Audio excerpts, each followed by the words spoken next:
Friday, man. Let's crank it. 3-day weekend. Fafa Fooey's so funny. Like, he knows we have a 3-day weekend.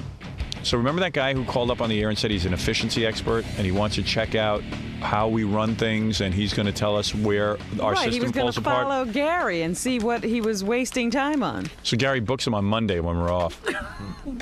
He's amazing. He also booked another guest for Monday. I was checking the calendar. He booked like 2 guests for Monday. He's the one who sits down and plots out the whole schedule for the year. And he was fighting me back there. He doesn't want the guy to come up here. He says to me, we don't want some stranger coming up here and taking a look at all our files. And I said, he's not going to look at your files. He's going to ask you what you do. Yeah.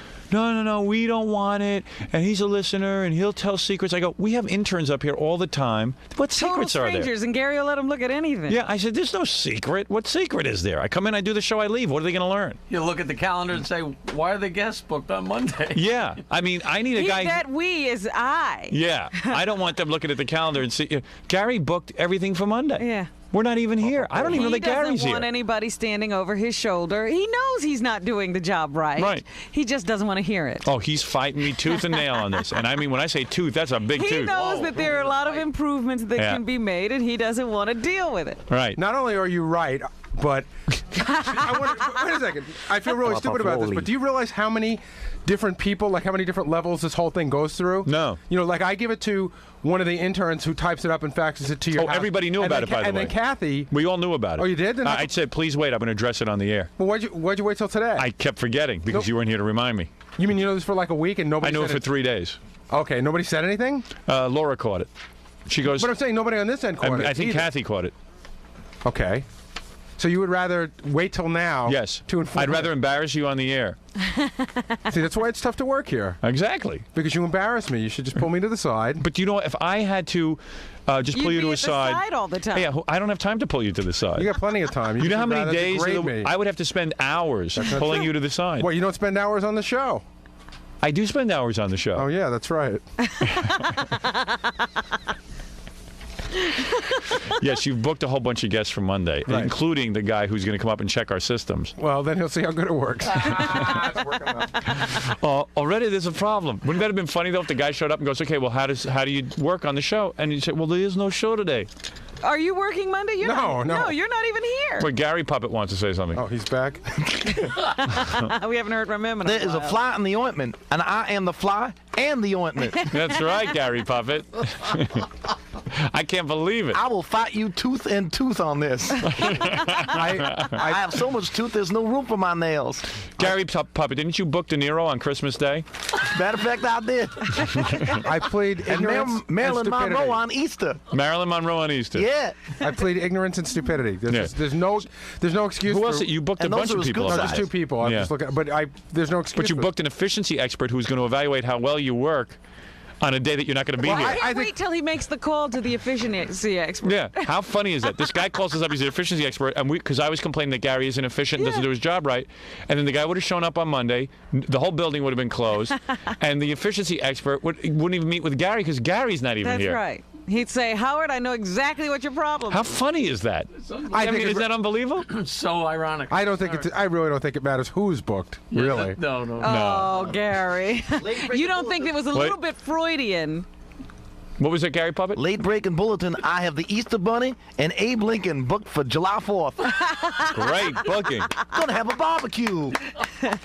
What's funny about it is that, that it's an efficiency expert. Well, see, that's what I was saying. Gary doesn't want to deal with this guy in the worst way, so he scheduled him on a holiday, a day he wouldn't be here. Were you back in the office when Gary was complaining to me about it? No, I didn't hear that. We had a whole big blowout over it. He probably sent me out of the office that day. Yeah, well, he waited till you left. He says a couple of times in the last couple of weeks, he said, I need to talk to both alone. That's what boss wants, just so you know. So Gary says to me, both, I'm just going to say something, and it's not because I'm the one being evaluated. Wait a second, Howard. If you're going to do this, why don't you tell the entire truth for once?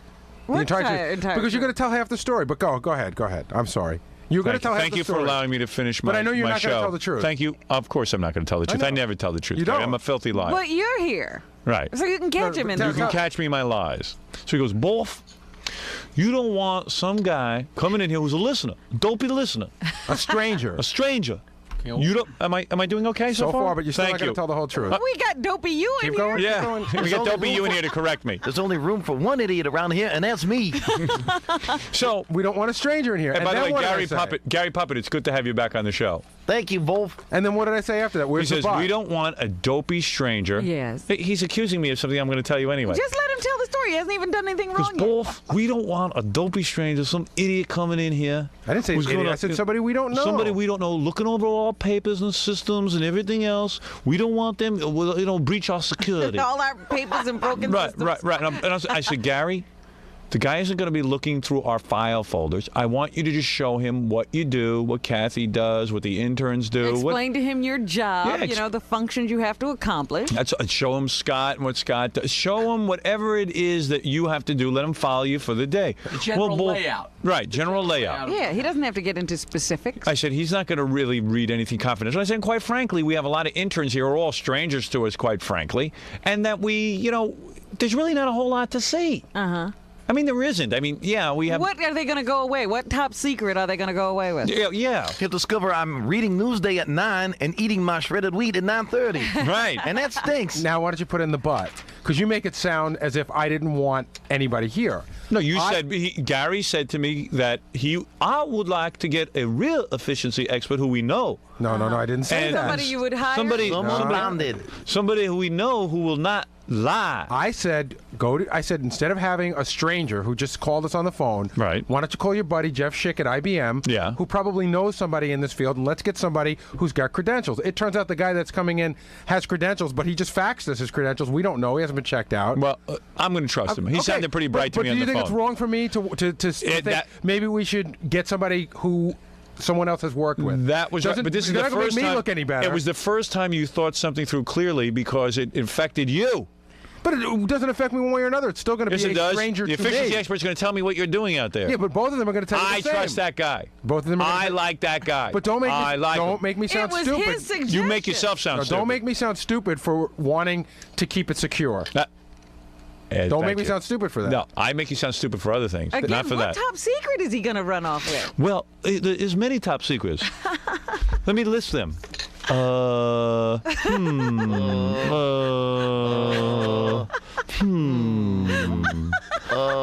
for example, I don't want someone knowing what time I read my newspaper. That's right. That's my business. And my 8:30 nap is my own business. And we have a lot of cards. We have a lot of different tapes. Yeah. That are all strung up on the wall for everybody to see. That every janitor here could look at. All right, thank you. But anyway, Monday Gary has him booked when we're not here, so you got to reschedule him. That would be true. All right. So just tell me how the system broke down. There's the system didn't break down. I broke down. The system didn't break down. In other words, I did not mark on a calendar that we were off that day. When I glanced at the calendar, I don't look. I just have an open calendar. What I should have done is put a big X here and said we had the day off. Showing how much he doesn't care. That if the show fails. Yeah, what line is he on? Which is obvious. Hi, this is Gary. Yeah, he doesn't care. Hey, Rich, how you doing? I love when a guy says. Looks like we're gonna have to reschedule, Rich. Way too much. On everything. He's failed at it. Why don't we reschedule for later on that week? How's that Friday for you? Okay, so we're just gonna reschedule for that Friday. And I apologize, and you can see already. I hope this won't be going into your report. Calls, and it's Letterman pretending to be another guy. You know that character that he does. Now got to stay up and pump up this show. And Tom Snyder is laughing at him. No. I have no problem with it now. It was that day when you had called, and I said, well, we don't know this guy from a hole in the wall. Then you faxed over your resume, and I mean, I really haven't checked it out, but he trusted enough. But you can understand where my concern was that day. Letterman goes. No, I understand. I mean, you never saw anything like. So we'll do it that Friday then. And Larry King is okay. Larry King all right, same time. Bye now.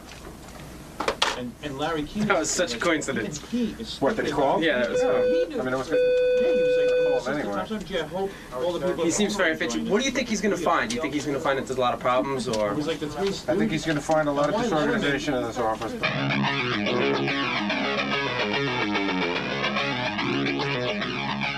Okay, booking of guests.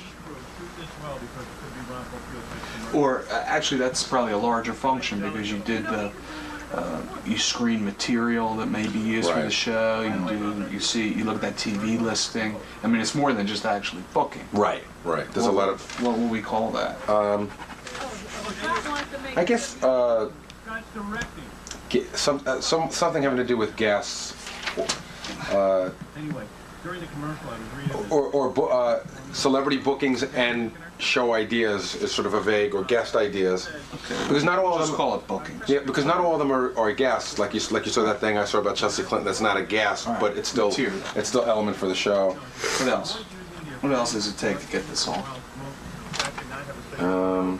When I say Gary, what functions do you serve on this show?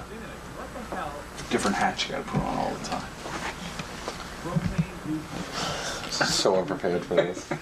Okay. Well, there's all that stuff, and then there's overseeing the interns and what they do. Good. It's actually I oversee John and Steve, who do get paid but are sort of below me, and then also overseeing the interns, of which they help with. So actually, this is kind of staff management. Yeah. Okay. And under that, you have interns Right. And we have employees too, which are, Steve and John are actually employees. and staff. Okay. It's probably the same process that goes on. What else? What other hats do you wear? On air, the biggest one, on air personality. What does it mean? My biggest hat. Show prep is definitely you own that one. Right. Writing, you don't have No, anything to do nothing with. to do with. Production. That's between myself and Scott. Scott takes up a big part of that, but I have a lot to do with it. Okay. Bookings. It's all mine. Staff management's all yours. Actually, I split that with Kathy. Okay. Sort of, it's almost like there's two shifts on the show, on air and off air. And I'm in charge of the on air shift, and Kathy's sort of in charge of the off air shift. We actually, it's with a C. Actually, I would say that Kathy and I sort of split the off air shift. I mean, we always defer to each other. I wouldn't say either one of us is in charge. Or I should say both of us are in charge. I wouldn't say like she's not my boss and I'm not her boss. Let's talk about show prep for a second. Just the function of show prep. Okay. What processes are made up of show? What do you do? What does that mean, show prep? Okay. I saw you, for instance, I saw you prepare Prepare a daily rundown. Okay. What else? We'll have to make sure that Howard has everything he needs. A studio setup, which I don't do, but I double check. That's something that Steve Grillo does. And our studio's set up, just the way Howard likes it. It's different every day. Studio setup. I'm going to get into each of these. Okay. What else? Making sure. Well, I guess part of the daily rundown is in making sure that we have all the sources that we need, tapes. Would that be part of it? Making sure that we have all you the. tell me. I don't know. Well, we have to make sure that we have all the tapes and articles. For instance, when Miss Vicky was in yesterday, well, the reason why we were having her in was because there was an article in the Star magazine that was very interesting. I got to make sure we have that Star magazine. If everybody's supposed to have it, I got to make sure that they have copies. Okay, and so that process would be what? Research. I mean, for want of a better word, guest research. Now, is that part of booking or is that part of show prep? It sort of falls somewhere in the middle. I mean, there are some of that's done for booking.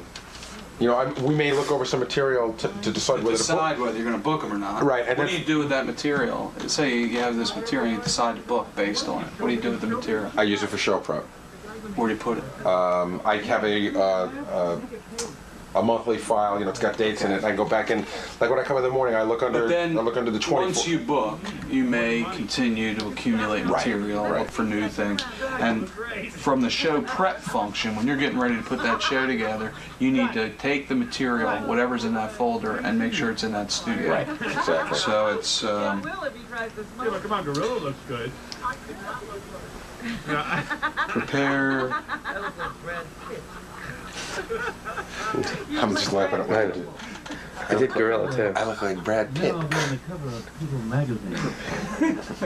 Prepared guest support material. Actually, it's not just guest support material. It could be something he's going to talk about. Exactly. And it's sort of an ongoing function because, like I said, if you have a guest in, two of the things that I'm constantly monitoring are phone calls and faxes. I'll tell you, the great source of stuff comes to us through those two, because if somebody's on, and it could be anything from, hey, did you know Terry Hatcher was naked in this movie, to, say Terry Hatcher was our guest. It could be, did you know Terry Hatcher was naked in this movie, to, I used to date Terry Hatcher, and she was really a bitch to me, and then I sort of screen that guy, see if he's legit. If I do think he's legit, I might put him through while she's in there to dispute things that she says. What function is that part of that whole process you just described to me? Did we identify that? That's extra producing. Yeah, I mean, it's producing while on air. Well, interestingly enough, Gary, you didn't tell me producing was one of your functions. Yeah. I guess that's one of them. Those are all your notes? I'm working on it. So what happened was, like, for the U.S. Open Source, I think, or the pay-per-view, Howard said to me, or Gary told me, he said, John, we need some bizarre people, some people that would be good on the show. Now, bizarre. So I went back and all the bizarre folders from the last 4 months and pulled some good bizarre people, like some guy who had his penis freaking, pierced, some guy, things that I think would be kind of interesting. A lesbian who wants to do a lesbian show for Howard. And if it's really bizarre, like a guy, I'll put in bizarre. If it's like a guest where I think like a beautiful girl, and she's gorgeous, like I saw the picture, and she wants to meet Howard, I'll put that in guest because that's a potential guest. You know what I'm saying? But bizarre could be the real wackos, like Darren the Footlicker. He would go in bizarre. So what do you think of the process so far? We're getting there, getting them to understand what I need. You've been taking a lot of notes? Yeah, I got a few, starting to put this thing together. Are you really? How long do you think it would take you to figure out how to do everything right? Well, first I have to see everything there is to do, and I can't get people to even articulate that yet, so. Oh, really? Yeah. Why do you think that is? Because they just don't know what their job is, because everybody's so sporadic? I never thought about it before. Now, how do you think about your job? What do you do to make yourself think about your job? I don't know if you have to. That's my job. My job's to make you think about it. Rich, who is a consultant in business process improvement, is going through Gary, Kathy, and my whole office's routine and looking at ways on how to improve the efficiency of this place. Or judging it efficient. And he will report to us on Monday. Wonderful. I saw him out there going over with Gary. I think Gary's having trouble deciding what his tasks are. I know. I don't think Gary can even define his role, which is even more interesting. This guy's a real deal, though, because he's got one of those legal pads. He filled up a whole one. He filled up a whole one already, and he's got, like, charts and everything. A whole legal pad? Yep. Well, what happened was I'm walking out in the hall, and I run into the bathroom, and there's this, guy in there, and I was like, oh, who's this? Because I'm trying to go to the bathroom, and I don't want witnesses. Nothing pleasant going on. And I didn't really rap to him, I just said hi, Then I walk out in the hall, and I see the same guy running around with a legal pad and junk. And I realized who he was. He was the efficiency expert. I said, how's it going? He goes, take a look at this. He says, I have a whole legal pad already full of notes. Oh, boy. He told me originally... A whole full legal pad. Well, it doesn't mean things are bad. It just means he's he's taking notes from you about how to improve other people's offices. Documenting the processes. Is that what he said? Yeah. He didn't want to tell you it was bad. And I bet it's real annoying, isn't it? No, actually, he's a pretty nice guy, and he seems to know what's going on. Right. But originally, he said, I think I could probably handle this in a day. And then he just flipped through his pad. He goes, I think I'm going to need to come back. Yeah, because I said to him, I feel bad we haven't gotten to you on the air today. He says, don't worry, I'll be back on Monday. Yeah, he's got more work to do. He had a little thing. It was just about like how we handle our mail, and in the middle it says mail, and there had to be no fewer than 30 or 40 little lines coming out of it about how it's handled and everything. Wow, great. That's just what we need. That's just the mail. Where's the guy? Let him just stop him for a second. You got to meet him, Robin. Just for a second. Little teaser. All right. Little tease.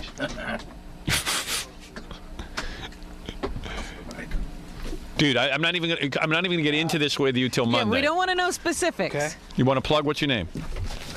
Rich Natinsky. Hey, Rich. Rich Natinsky? Yeah. What, you Polak? Yeah. Jew. Jew. Interesting. I wonder where these names come from. Natinsky. Rich Believe it or not, Natinsky. they changed it to that. It was worse when they came up. Yeah, really. Oh, man. Natinsky. I used to say to my grandfather, what was it before if you picked that? Maybe he worked in the tin mines. Usually your name has something to do with what it was. Gary shouldn't be smiling, should he? We don't know yet. All right, We so don't you're know. all right. So You're very diplomatic. show Robin your legal pad that filled with notes. Well, we got plenty here. Look at this. See, this is how you bulk load your archives. Oh, good. Oh, good. Good. Good. Oh, We've good. got, your radio archives. Yes. Oh, you're really analyzing every system. Well, we're looking at the ones that affect Gary and Kathy. And have you followed them around and watched what they do all morning? Since 5 o'clock. Very good. Yeah, just a little while ago, I went in and Gary was sitting at his desk saying giving him some kind of overview of what he does with certain packets of mail. Oh, I see. Yeah. And did you see Gary and Ralph fighting and they're getting in a yelling match? Not Good. yet. I Not- want not you a good one. I want you following him. Don't let him ditch you. No. Yeah, you should see the fights that go on here, and I want to know why they're fighting and who was right and who was wrong. I'd be more comfortable if it was just you. Oh, you Seriously, yeah. I'm sorry. Hold on a second. Can you sort of Ralph, have- why don't you go back to what's the Jock Lounge, the one that's next to where the computer office? It's just a little quieter. It's not comfortable. Like But she's it's telling me quiet. I should be comfortable. I don't want Ralph, you know everything. You go where you want. Go where you want to go. Where do you Fuck where you, are you Gary. comfortable? Go where you want, Ralph. Right? You try to Try to what? What? Nothing. Try what? Just go. What? What? What am I made doing this- wrong? Nothing, Ralph. You don't do Hey, anything guys, wrong. come on. What's your problem, man? The problem is that no one can talk to you.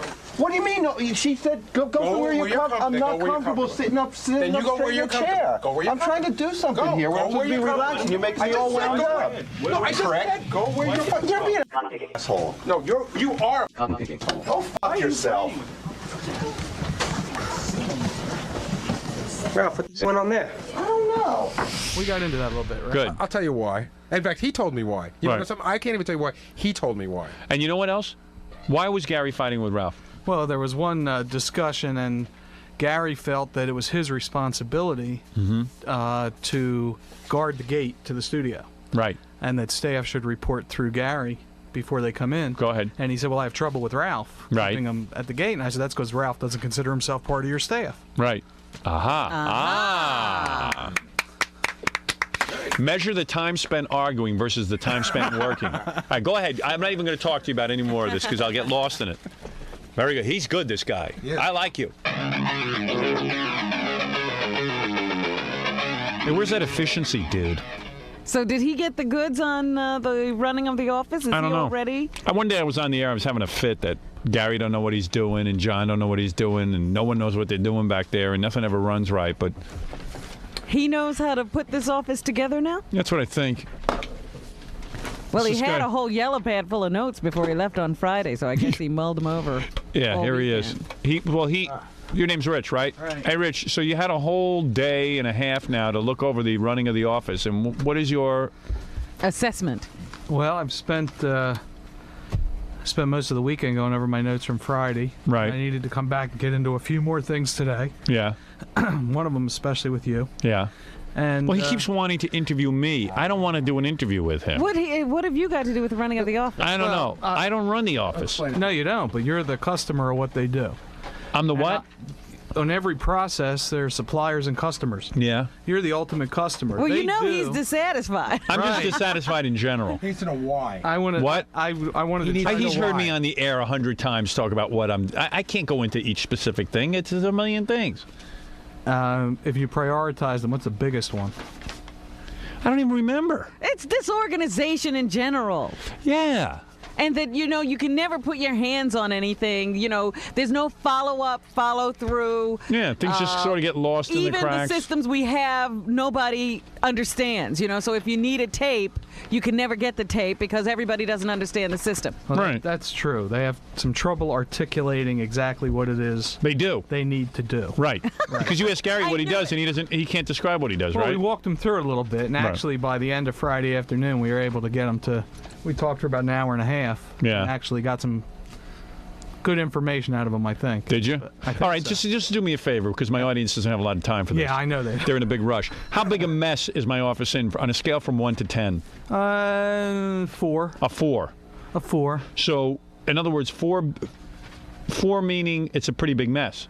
4 meaning, no, I've seen a lot worse. Oh, you've seen worse. Oh, yeah. Oh, boy. Yeah. So you're saying on a scale from Needs 1 a to little help. See, on a scale from 1 to 10, we're a 4. Yeah. With 10 being the best. 10 being The most worst. screwed up, and 1 Right. being. Well, I wouldn't say a 4 is all that encouraging. A 4, but I figured we were a big mess. If people are working in greater messes than we are, it's a wonder anything It's gets pretty done. bad. You and Robin would have the whole country believe that we're at an 11. No, that we're at a 0. Whatever. Gary, 11 would be you were great. No. He just said 1 being the best, 10 being the worst. So wait a second. You're telling me we're a 4? So we're Yeah. close to perfect. Well, halfway. We're on the You're perfect halfway. side. Oh, my God. That's what I'm saying. If people are working in a worse mess than we are, Howard, nothing should be getting done in this country. You know what? You just got bamboozled, my friend. Well, I'll tell you, I haven't taken anything at face value. I've made him show me. Really? Yeah, he just, for instance, he just asked for a tape. We looked at it on the computer, and he made me go to the back, and he followed me. We got it all on camera, Right. and I had to find the tape that he was looking for. Say now I wanted to pull Pat Cooper's last appearance. So say I don't remember exactly where it is, but hey, what's up? I know it was around, let's say, 10/31/1995, and I know. Oh yeah, sorry. And it was. Pick shows me ways to make my printing dollar go further. Whether any. We'll say to 01/31/1995. Okay. And now we'll search it, and then it'll show me every Pat Cooper appearance. See, we've got. Now I know I've got some coming. Well, it's showing you everything. It doesn't just. You didn't put a Pat Cooper in there anyway. Oh, that's right. That's right. You'll be surprised at what we can. See, I picked this up already. I haven't been back here in a long time. Okay. Now, let's see what we got. But now it's only going to find an exact hit here. What do you mean? Pat Cooper. Yeah. Okay. But it'll be enough to tell me if I'm just looking up the day that he was on. It'll show me all the Pat Cooper things. And now it might show me this might be 1 appearance. This could be 4 appearances. Right. Or this is going to be like 2 or 3 appearances plus all the times we talked about him after it happened. On the subject? On the right, because we probably talked about Pat a lot so when he wasn't that's here. on the subject. Okay. This is all subject. Yeah, you got a lot of.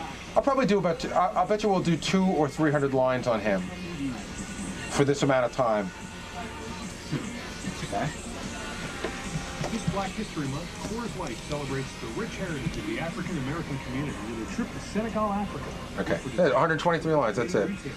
Caller tells a story about Pat Cooper. So this would actually encompass everything.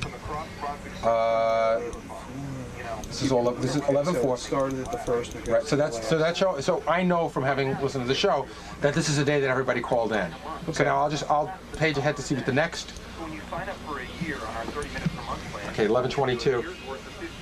Howard Stern says Pat Cooper's here and he's out in the hall going crazy. So that's the day that Pat was here and he went off on Howard. 11/22, and so if I needed to pull when Pat gets upset, I've got it right here. You better be able to find it, or I'm gonna have to beat that again. This is not my job. How's it going? Are you just gonna beat me up because I'm here with the camera? With the camera. This will be the biggest movie of all time. Larry's there. Yeah, Larry's already online. Number 18. I was just listening to Deion Sanders' rap album. Rich, well, see, she's in the process of working on them. Rich, are there any more of these in Howard's office? I don't know. All the number boxes should be here. I think she moved some. There's 28 over there. 19, 18. 18. Of course, on the one in the bottom. Sorry, Rich, I gotta move this for a second. That's okay. I don't know why they split them up and moved. I think that maybe are the ones she's still going through. Deion Sanders. Can you give me a hand just getting box 18 out? I'm gonna. Well, it might seem easier to do that. I think I'm putting out a rap album. Do you think there's any chance that we can pull My this out? hometown, baby. Fuck mine. You know, and it's always overproduced. Yeah, There's yeah. always these weird sound effects. You gotta do something. Here, guys, let me make a suggestion. It might seem easier to just pull it out. But See, I'm just gonna fart. This is gonna be my rap album. I dig you so much. For the hometown, baby. My name is H. No, name don't order is the first one. She can start from the back. You make me poop. Yeah. Now, It's in here. hometown. These haven't been cataloged very well. I have to I got a sift through here. hometown. That's cool. Fort Myers. These are all Fort Myers is like a lot of black guys are from Fort Myers. Yeah. I knew a lot of black guys who work upstate. At summer camp in the kitchen. All the black guys were from Fort Myers. Where's Fort Myers? Florida. I think. Isn't that Fort Myers? Or is that Florida? That's the one they were. All the black guys. Did you find it? Fort Myers. Fort Myers. Am I going back to Fort Myers? There it is, right where Gary said it would be. Thank you. Wrapping it. I was getting nervous. Yeah, but the point is, Gary had to learn that after Howard blew up. That's right. That's the right. problem. See, no, our problem is Never this. gets Robin, done it's about until where we- after Howard blows up. No, our problem is this. It's about where we are couldn't today. find tapes for years, okay? So this is a primary example of how our office runs. See, you don't really have the clear picture. Yeah. That system that you have for getting tapes that Gary's so proud of being able to do, that took years because Gary just ignored the problem and just left the tapes laying there. Right. So what I really, that's why I want. See, Gary doesn't explain that to you. I want to know. Well, actually, everyone said that most of these systems are new. Yeah. Everything's been done recently. I And absolutely explained that to him. I really did. I told him that they were there for a long time, and I didn't. Let me ask you something. Here's what I want to know. This is what gets me And pissed Gary off. also told me that. Gary tells me he doesn't have time to do a lot of stuff, and yet so he gets interns to help him. But every time I go back there, the interns are just huddled around a phone, hanging out with their feet up on a desk, mellowing out. So Gary needs some help with some organizational skills and learning how to use. Yeah, his Gary time doesn't know how to improvise or how to sort of take a situation and come up with some new ideas and how to get people working. I'm always hearing about how there's not enough interns. There's not enough interns. Every time I go back there, the interns are having a party. And that they never know what they're supposed to do. Yeah, after the show, they're all just hanging around. Nobody said there wasn't enough interns. What we said is that every 3 months we train new interns. So it's a month before they figure out how to do it, and then they're here for 2 months and they're gone Yeah, again. but you have some interns that have been here 3 years. Well, those guys I can't handle. Gary admits. Gary's a can't-do kind of guy. He admitted he has limited organizational. The fact that Gary can go back now and find a tape is a miracle. Well, do you understand that the reason this guy is here is because of the day Gary couldn't find a tape? Right. And that system has now been up and running Right. for quite some I can't time. tell you how many things happen within the day that Gary can't manage. You realize that that system has been up and running for almost 3 years and has run without flaw except for once, but probably has been used effectively over 40 or 50 Well, times. who developed the system? Kathy. No, Howard. Well, you thought of the idea of Right, because I couldn't take it anymore. Right. But I need a guy who can actually think of things and how to create systems. Well, what I'm doing is putting a report together for you with a number of recommendations on Right. things that you can do, and most of them center around Gary's duties, Good. what he needs to do. Good. Could, All right. Could you actually teach Gary how to problem solve? I don't know I don't think about so. that. No. I think either you have that ability or you don't. But he's very receptive to suggestion and change. I mean, today we went through. Oh, he's an empty slate. He said, Come on. he said, "That's great. I didn't know you could do that." Right. I know. He's always. He just has no idea how to You innovate. were only with him an hour and a half, and you heard that term. I'm like De Niro in Awakenings. I want to learn. Yeah.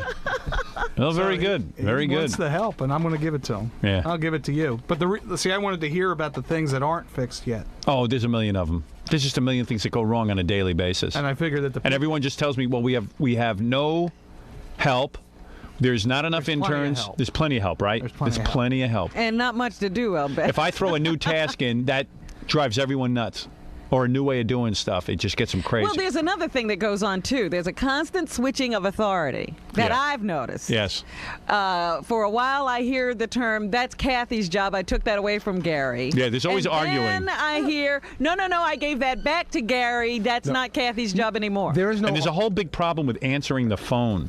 Like, no one seems to know how to answer the phone. They have to train people to answer the phone. And the message taking. Howard, wait a second. If you And Gary doesn't know how to answer the phone. Hold on a second. Yeah. If you took an John's intern, job, right? It's always somebody's job. If you took an intern off the street, Right. a college kid who's Go ahead. willing to come here for free, Yeah. and you put them on the phone without any training, you would be amazed at the things that they would say. Well, who said to put them on the phone without What any are you saying? training? They need to be trained, and it's not that easy. Some people get it, and some people don't. So why don't you have John do it? You told me he knows how to answer the Because phone. he can't stay here till 5 or 6 o'clock every night. That's why. But you can't have him train them how to answer the phone? I said some people get it and some people don't. If you get Wait a second. Why do you have to train people to do the phone? I don't. Why? I actually don't. So why doesn't John do it?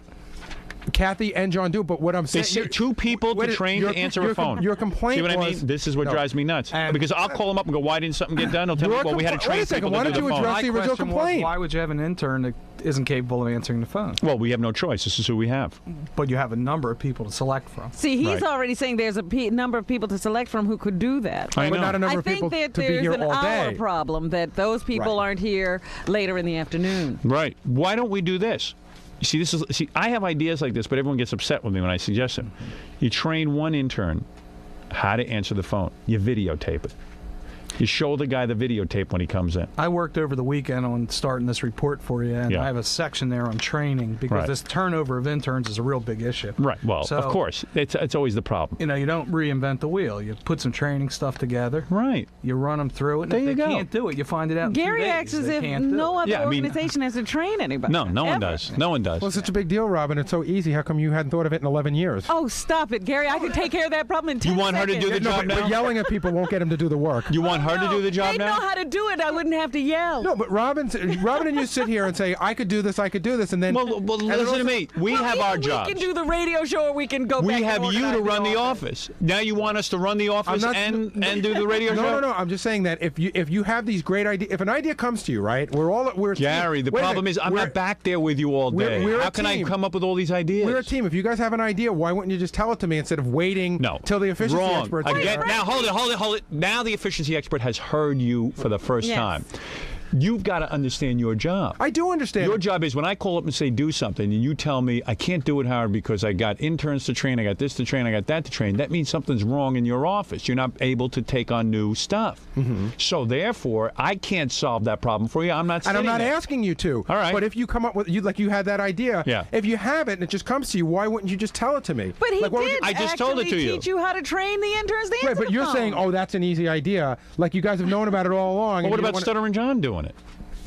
Don't you remember? I'm not saying who should and shouldn't do it. I'm saying if you have an idea, why would you wait till you get on the air to tell me about it? Excuse me, Well, what am I going to tell you about it? I just Here's had the it. deal. You were calling into the office in the afternoon, Yeah, remember? right. And everybody was answering the phone in an improper fashion. Right. Then you brought John in and taught him how to answer the phone Right. on the air. Right. Gary never noticed the problem. No. Right. That's right, right, Robin. Robin. See, now do you get it? I get it. Okay. You might have to quit your full-time job and be here and just keep going over the office. Meanwhile, Robin's last assistant is in Iceland. Yeah. Got a point there. Can't even be reached on the phone. Oh, but she could answer the phone when she was. Anyway, why don't we give Rich a plug? You want a plug?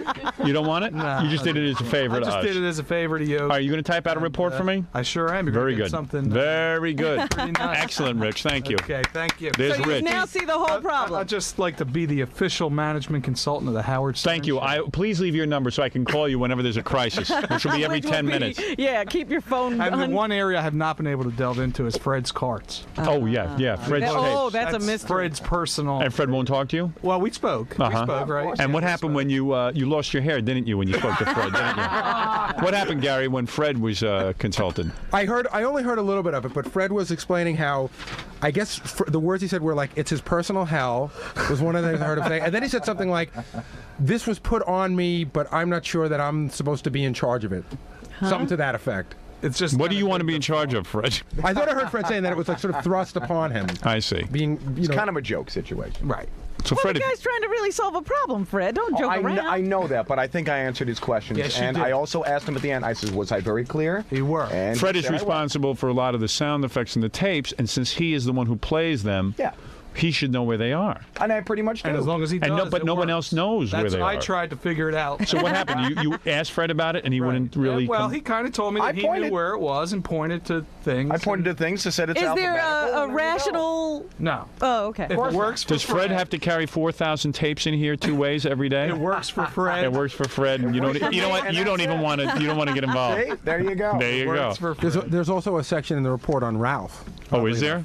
And what did that? And what happened well, he seems to be an issue in every interview. Right. Everyone's. Oh, trying I didn't mention Ralph, did I? No, you didn't. Yeah. Everyone's trying to. Everyone figure is out- upset with Ralph. Well, they're just trying to figure out. He shouldn't be involved in any of these processes. Right. I kind of. Ralph is a hairdresser. Why is he involved with all these I people? tried to understand why everyone kept bringing him up when he's got nothing to do with anything that. Believe goes me, on. I can't imagine why either. I can't. I couldn't either. So he just The guy's a hairdresser.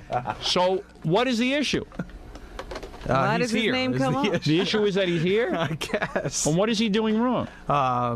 Access to the studio, and I see. Now, so did he we solve carries that? an implied authority that he speaks for you. So if he comes in and asks for something, When did he get that? it's just implied. No, to Gary. Gary gets that because Gary, Gary's or- bamboozled by everyone. If he asks, Right.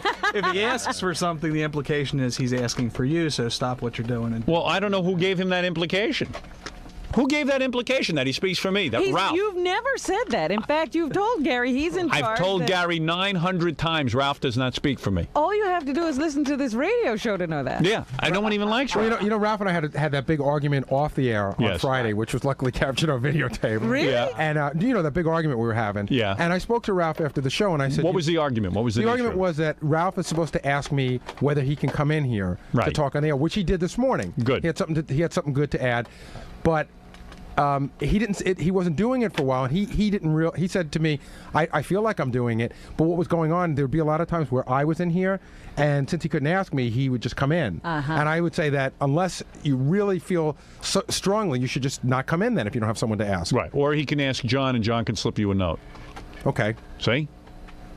Yeah, because Ralph will just begin to feel Easy enough, strongly let all the those time. talk. So right? why is that a problem? It was a problem to them.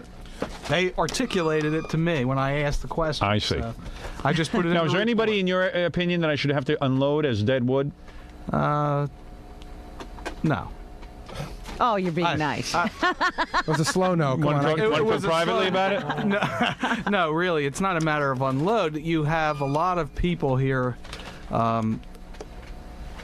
who do repetitive work. Right. A lot of people do the same thing over and over. Right. Let me ask you something, because there's a lot of personality conflicts back there, too. Did that come across? No, I didn't catch too much of that, Robin, actually. Everybody's on their best behavior. Oh, I is know that which. what it I is? know which one Robin's. She's talking about the Gorilla Stuttering John personality. Oh, them yelling at each Yeah, other? I mean, there were meetings every 2 weeks about I guess Gorilla everyone's been in and their best behavior. Yeah, well, John. John's sick today, and he came. You know, He not came really in 'cause sick. I was gonna be here. He's getting over a cold, but he came in. He didn't want to miss this. Oh, really? He didn't want anybody giving interviews, without him around. Oh, boy. John's got ambitions. Yeah, right. He's really ambitious, that boy. All right, very good, Rich. Thank you Okay, so well, much thank for you. helping us out. And that is our efficiency expert, Rich. And what he's basically saying is that it's a 4 because everything that he saw was running smoothly, except he's not seeing what doesn't run smoothly. Right. Thank you, Rich. Full report on Friday. No wonder Gary was beaming. Hey, let's get him in. Let's get him. Oh, because he got a 4. Yeah, because he was able to find the tape. I got a 4. Oh, boy.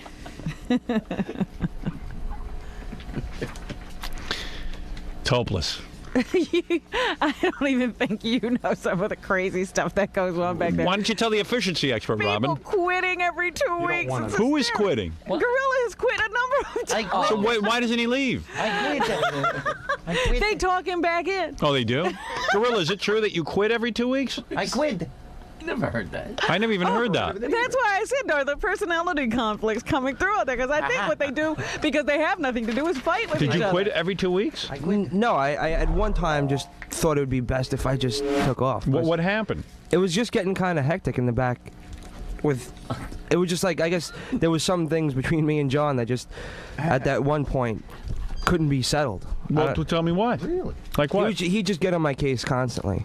About John? How could he get on your case? He doesn't even. I guess it's the way he plays around, and I guess after like 3 years of badgering, I just sort of like. He's gonna badger you?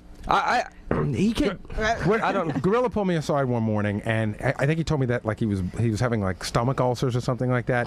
But basically, what happens is no. From answering the phone and getting free food. What happens is John has a tendency. John likes to teach. Is this the same Gorilla who has to just get food? He basically, that's his whole job, is getting us food. Yeah. He's having pressure on the job? This is unbelievable. You know what? Since John and Gorilla come to me often, we can get this out in the air. I'd love to know the answer to this right now.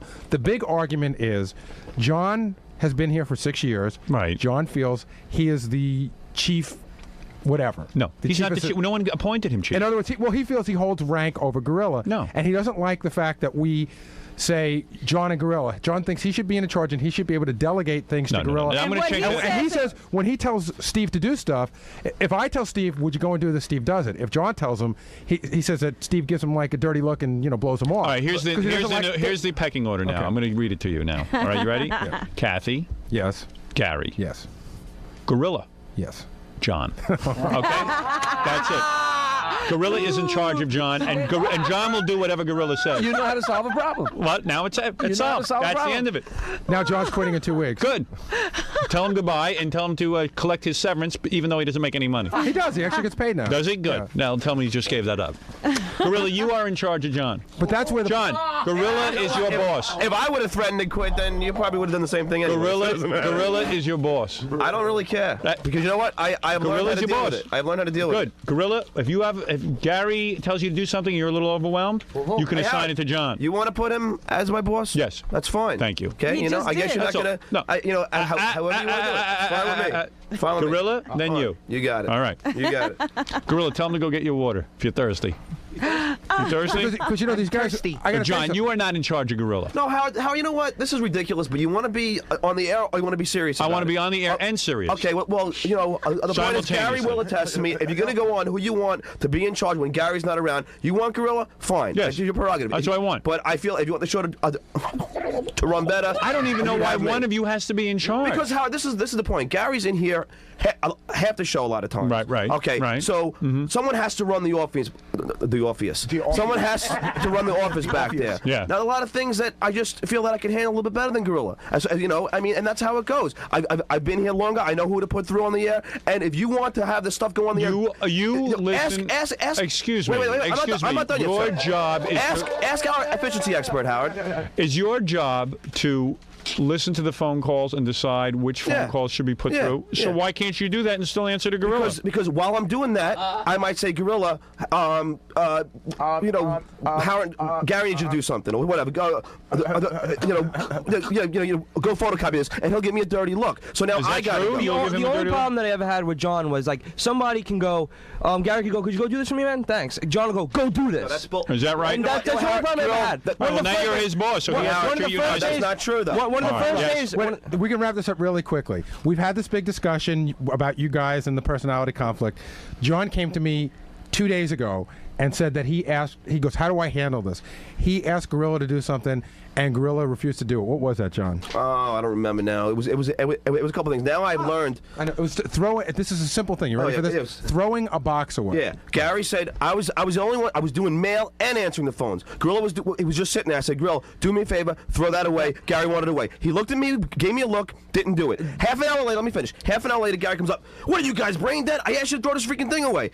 I said, I didn't say anything. I said, okay. Then I pulled Gary aside in private. Gary, why couldn't you throw it away? Because I was working on the show. Oh, and why couldn't you ask Gorilla directly to throw it away? Gorilla wasn't around at the time. In other words, if whoever's in the office, John was there. No, you are putting John in the weird position of being Gorilla's boss. But no, John or Gorilla. I said, no, you have to look at which guy is doing what, and then you have to ask them to throw it away. Right. If you see John busy, you get Gorilla to do it.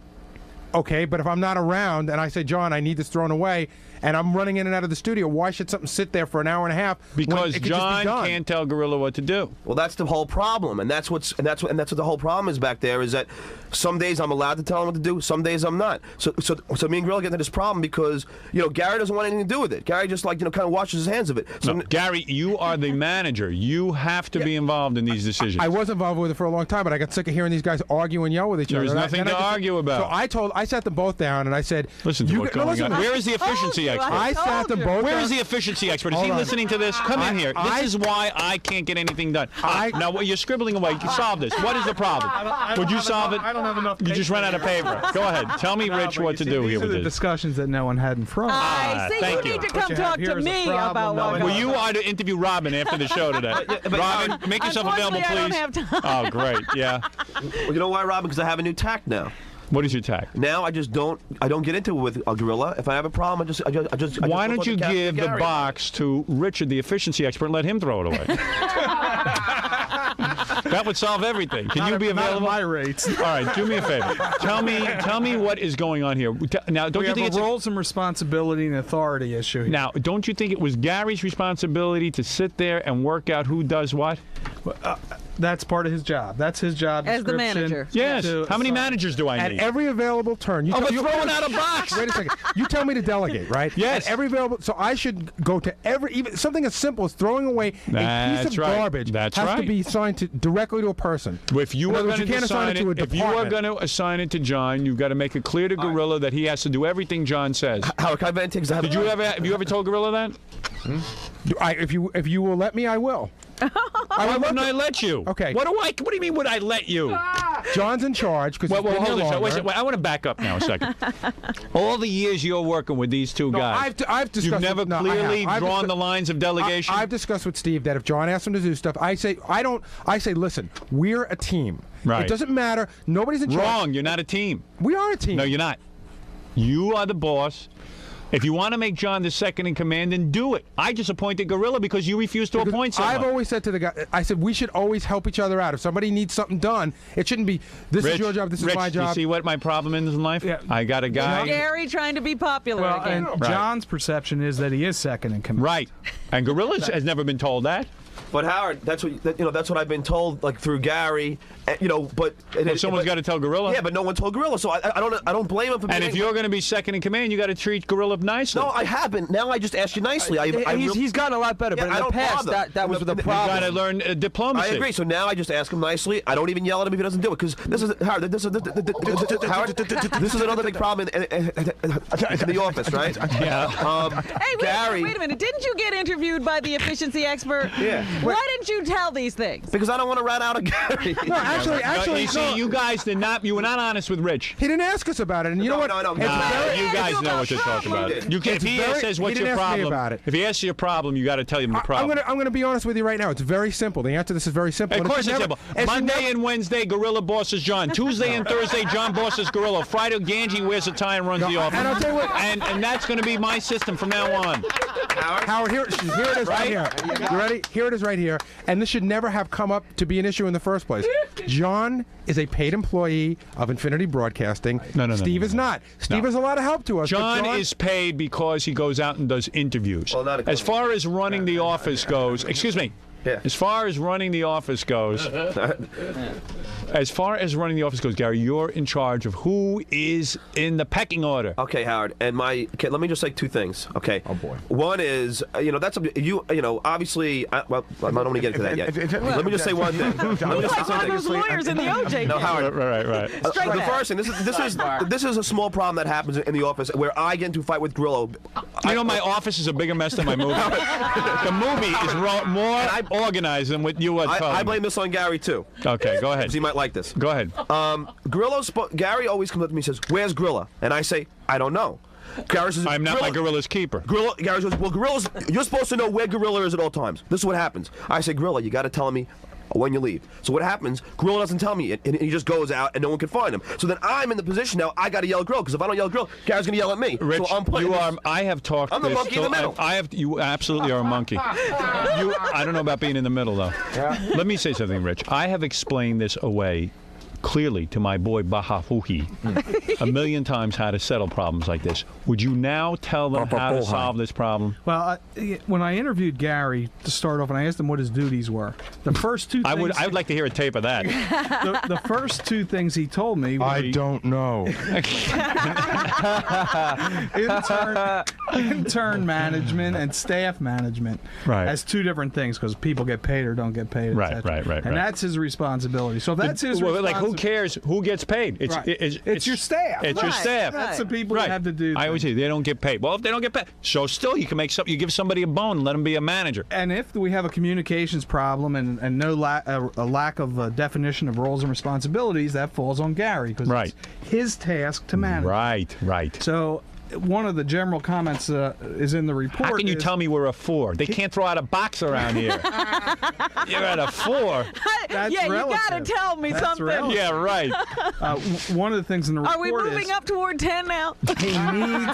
You can't just verbalize these things and change them 2 weeks later. He needs to have a clear definition of what people do. I mean, it's kind of informal back there, but as soon as something hits the It's fan, very it goes informal. to- Everyone back there thinks they're a star. So the next thing you know, Gorilla's Yes. stomach is bleeding. Right. So, in other words, what you're saying Actually, in is... these 2 days, one day Gorilla was getting his head shaved Right. most of the day. So All right. he Okay, wasn't so in there you here. go. He was a star that day. And But today, John was sick, so he wasn't saying much. But he pretty much has his tasks back there, grabbing the phones. So, in other words, are you saying that Gary has to appoint someone in charge and make it clear to the other people that he is in charge, and that person, if they're rude, will be fired? He not only needs to Gary not only needs to tell the person, he needs to tell the whole staff whose job it is to do what. All right. Thank you. Now go back with these three nitwits and work teach with them a them. lesson. Thank you. Rich, your job is not done. We're having a staff meeting after the show. Oh, God. Excellent. Oh. Staff meeting after the show. John, Grillo, and myself. Rich in the back. We're having a big staff In front meeting. of Rich, I'm going to ask Gary, Stuttering John, and Grillo to repeat after me. Uh-oh. We will work hard. We will work hard. Even though we have no idea what we're doing. We have no idea what we're doing. We will not argue with each other. We will not argue with each other. Though we know the other two guys are a-holes. Though we know the other two guys are a-holes. We will save up. We will save up to buy a brain. to buy a brain. All right, thank you, Rich. Please take them back can't do there. it. Whatever you could say to them, I would appreciate. All right, I must take a break, Robin. And when I'm we glad we cleared the air. Yeah, But we're it's still not cleared. Oh, shut up. You're going to a staff meeting. Of course it's not clear. Now we're going to get it cleared up, supposedly. We're clearing it up at the staff meeting. Of course. Of course. Just like, yeah. Rich, please, whatever you can do. Whatever you can do. Let them be honest with you. Bless you, bless you. Yeah. I should be an efficiency expert. Rich is going to commit suicide. All right, we're going to be back right after these words. So do you think everybody here is on their best behavior because you're here today? Well, obviously they are. And you'll see how. Yeah, does that happen a lot? And that's really why I wanted to interview Howard and Robin and everybody in there, because they're the ones who are going to tell me what the real problems are that people aren't going to offer themselves. But Howard couldn't articulate specifically what annoys him, everything. So how do you feel about that, though? That Howard couldn't really tell us what he wanted? That's not a good thing. If you feel that since he's the boss, he should have an idea what's going on. He should be able to pass on some specific requirements that you can then work to fulfill. Learn nothing. And Gary was there too, Yep. So do you think the confusion is handed up from, like all the way up top and it rolls down? no, because I think Howard has a very clear idea of what he wants. He just may not articulate it. You'll get it. And there are environments where rather than saying, Don't be so self-deprecating. rather than telling people what you do want, you tell them what you don't want continuously. It just takes longer that way. I was talking to you about Ralph and what everybody feels about Ralph. What has everybody told you so far? It's just that when something comes up in interviews so often, everyone has mentioned that there's an irritation factor with Ralph, that he somehow disturbs them. And when you try to get specific about what he really doesn't do anything that should affect what they're doing. It's just an irritating factor. So I'm trying to understand why and where. I mean, people tell me that the purpose of Ralph being here is to do makeup and hair and hang out, and he shouldn't irritate. So how do you handle then an irritant? Since he's not affecting anybody, and so he's not stopping anybody from doing their job, but he is irritating them. So how do you stop somebody who irritates you? I have to make people aware of it. Now today we made Howard aware of the fact that people think he has implied authority, and he said he doesn't. So maybe that'll change people's perspective and say, hey, Ralph, get out of here. Right. So basically, overall, how would you sort of characterize our office? You think we're a disarray? No, I wouldn't say disarray. I think you have a couple of real issues. You have one constraint, and the constraint means that you can't do anything about it. And that's the fact that the bulk of your staff is made up of interns who are volunteers, not slave labor, but they're here to learn things. They turn over every 3 months. They have a limited skill set, and you need to really bolster your ability to train them. And in my report, I'm going to give some recommendations about how to do that. How to train them quicker? Yes, quicker and more effectively. Right, sort of like the Army. Get you ready for battle. Right, but at the same time, with a soft hand. They're here to have fun. They're here to learn something. They're not here to be beat up on. Right. So that's one thing, and then the other major issue is Gary is the manager and responsible for the staff, and he needs a little bit of help using some tools and some techniques to really bolster his administrative skills. And then what do you mean by tools? There's some things, I mean, he's very dependent on post-it notes and little lists and little notes and little things, and there are some things that he can use to be a little more organized. You know, little office. Give me an example of an organizer, a time book. You know, an organizer time book, or a telephone message card system. They're relatively common. You can buy them, and they would help him manage those processes a little more effectively than the post-it note system, and let them get accurate information and keep things kind of organized in their place. Uh-huh. So I'm going to try to help him do that. Now, what do you think Howard's role is in this office management? He's set policy, and he has to be able to articulate what's not going right, which he does. He does that, but in my attempt to interview him, he was reluctant to specifically say what's wrong. He said everything's wrong. Well, right. Obviously everything's not wrong. So that's a little more difficult when you don't have somebody who's willing to specifically say this has to be better, this has to be better, that has to be better. But I think, you know, Gary knows Howard well enough to know what has to be done. Right. So hopefully that's... And what about John? What did you notice about him? About John? Just with the staff in general, there's a perception here that the reporting, the roles and responsibility and reporting is linear. You know, it's like a chain. Gary to John to Steve to the interns to, you know, and it's not like that. Gary's responsible for everybody, and he needs to articulate roles, responsibilities, and how jobs are done and who does them. And I was real surprised that he said he wants a meeting today, because that's a good sign. That's what he needs to do periodically. Are you going to give some advice at this meeting, or you think you're just going to sit back? I'm going to listen to what he says, and then I'm going to talk to him about it, and I'm going to talk to him about conducting regular meetings of the staff. Do you think that there's a lack of information maybe floating around the office where people don't feel like they're informed enough to know what's going on? No, I don't think so. I think everybody knows everything. Do you? I do. You think what I've seen. You think though sometimes the... Well, I guess you think that though, since you're asking the question. No, right. I do think that sometimes that there's a lack of information. Sure. You know, because what happens is information tends to change a lot around here. Well, that's the thing about the linear reporting thing, is that it's like whispering down the lane. And when the message gets to the last guy, it's different than it was telegram. When it's, you got it. So if we can change that reporting structure so that Gary is giving the instructions directly to the people who are going to do it, right? We do away with the whispering down the lane effect. They get it accurately. Transfer the information once, not 50 times.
Baba Booey is not here because he went to Atlantic City to appear in an incredible show. An incredibly dumb show that Ron Delsner put together, all behind my back.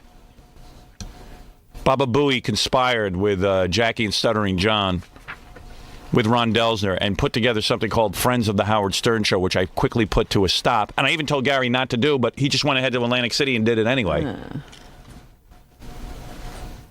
And Well, we had it booked already, Boff. Well, unbook it. You think he's really sick? Oh, I think he's really sick. I think he went to he went all weekend to Atlantic City. He stayed up all night. He gambled. He had fun. He partied with his buddies there. So he did it all. He did it all, and now he's ill. So I don't have my producer here. I'm very shocked. Yeah. And I see he's booked himself for 2 appearances in Dallas. Right, he has weekend appearances in Dallas that probably he can't miss. Yeah, so I'm sure that he'll be fine for that. Guess what he can miss? Yeah. I've got work piling up back there that isn't being done. He that can everyone miss tells me the they're too show. busy to do. You know what, Howard? He has sick time here. Right. Yeah, but not in Dallas. He better not go to Dallas this weekend. I better hear that he canceled those appearances so he can make up what he's not doing here. You know, people think like maybe I'm a hard-on or something about this kind of stuff, and I know I'm not because I've spent my entire career. Where's Stuttering John? I want him to hear this. Come in here, dummy. And it's good for Jackie to hear, too, because I don't think Jackie understands my philosophy. Hey. Come on in. I want you to understand my philosophy. No, I'm at. Why did I'm here. I'm here. I'm camping. I'm here. What? No, but I'm here. I know you're here, but I want you to understand something because you are someone who acts really dumb and naive around me and acts like you don't know what's going on even in your I don't know I'm making a mistake. You know, you're the smartest one here. You're smarter than Gary and you're smarter than Jackie. You know, you are more crafty and sneaky. Sneaky? Yeah, you are more crafty and sneaky than any one of these guys. Jackie and Gary put together aren't as crafty. And Gary's a sneak. Gary's a little sneak. How can I, but he's not smart. How can I be? Bolf, can I tell the truth? It was Ron Delsner put this together. Oh, you couldn't tell me that before, could you? Howard, honestly, yeah. I swear to God, this is true. I make less money doing these gigs with Gary than I do just to do them. That's not the point. That's not the point. I'm going to tell you something. I'm going to tell you something. I'm going to tell your friend Jackie something. And I'm going to tell Gary something. I love all 3 of you guys. You're fun guys. Jackie's very valuable to me. You're very valuable to me. Gary's very valuable to me. But am I willing to disassociate myself with the 3 of you? Yes, I am willing to. It would be hard. I would miss you. But I am willing to do it. It would tear you up. Now, let me tell you something. Let me tell you something, my friends. Is everybody listening? Jackie, don't read the paper now. Jackie, no reading the paper. I want you to hear this. Yeah, I'm talking to you. Jackie's talking to me. Jackie's washed his hands of this right from the beginning. Yeah, so, I know. Jackie's innocent on a lot of levels. I wash my hands. Like right from the beginning, you like plead like, like you're ignorant of the whole. No, he's not ignorant. I'm not I know. ignorant of anything. I yeah, but said right that I from the took beginning, one gig and I refused to do the rest of them. I did wanted 2 to go to gigs. Atlantic And I did City. 2 I didn't want to go to do the other ones. I know, but just right from the beginning, it seemed like it was just like you were like, "Hey, these guys are idiots," and I'm happy. All right, listen, that's something for you 2 to take up off the air. That's a lunchtime at the Friars. Yeah, you guys can talk about that later. Let me explain my philosophy to you, and whether you believe it or not, I don't care. But I'm telling you my philosophy. I believe whatever you say. All right. What I have tried to do in my career, I don't owe you this explanation, by the way. I didn't ask for it. But I got to give it to you. He's doing you a favor. All right. Listen, Shut up and take You're it. going to hear philosophy now. First of all, regarding you, Stuttering John, you are a guy who perceives himself as funny. When you go on the Ricky Lake show, when you go on the Last Call show, when you do these shows, when you go on the Conan show, you turn to people inevitably afterwards and you go, "Hey, was I funny?" I'm going to tell you something about yourself. You are the least funny person I've ever met. You are not funny. Okay. You're obnoxious. Okay. You're not funny. All right. I'll tell you what's funny about you. You stutter. When you go on TV and you try to be me, it's not funny. All right. It comes off obnoxious. Okay. It's a very fine line. You are funny when you are yourself. When you start to talk about yourself, there is a certain naivete about you that is interesting, that is heartwarming, and that is funny when you start to stammer about your life. Okay. When you go on the air and you run around like Howard, and you look like you're doing a bad Howard impression, you are not funny. Okay. So afterwards, when you come off these shows and you say to me, "Was I funny?" or you say to Jackie, was I funny? That's funny. Because you're so insecure, you're funny. You're being you. When you go on these shows and you're me, and you're yelling at people, and you're stuttering, and you lose your charm. Now, here's the other thing you ought to learn about yourself. All right. You don't take criticism well. You don't listen. I'm listening. When I told you to cut Gilbert out of your video, you didn't listen. I told him that. What? Okay. All right. All right. Shh. Shh. Shh.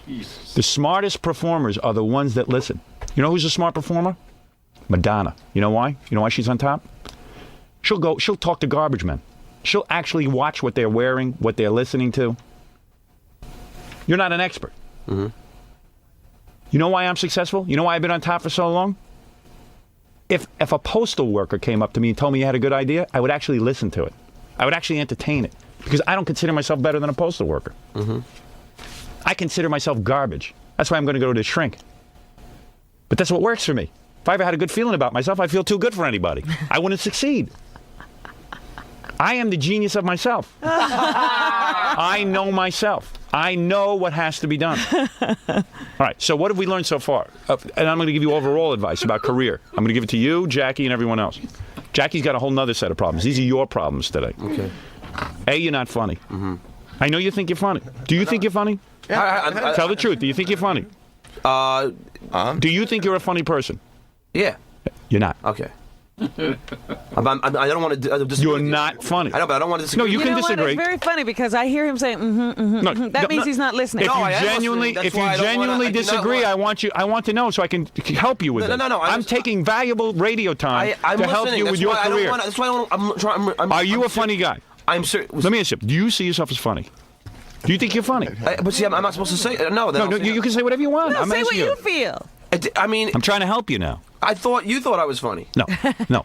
You are funny when I tell you what to say, and you're yourself, and you're genuine, and you stammer. That's funny. So you're saying I should be more In other genuine? words, you would never be a stand-up comedian. Mm-hmm. You're not funny. And when you try to be funny, you come off obnoxious. Okay. When you're yourself. If Conan O'Brien asks you a question and says, John, what's it like when you ask these people these horrible questions? Yeah.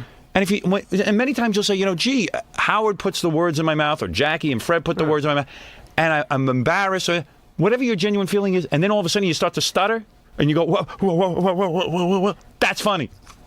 Yeah. That's funny. People are laughing at you, not with you.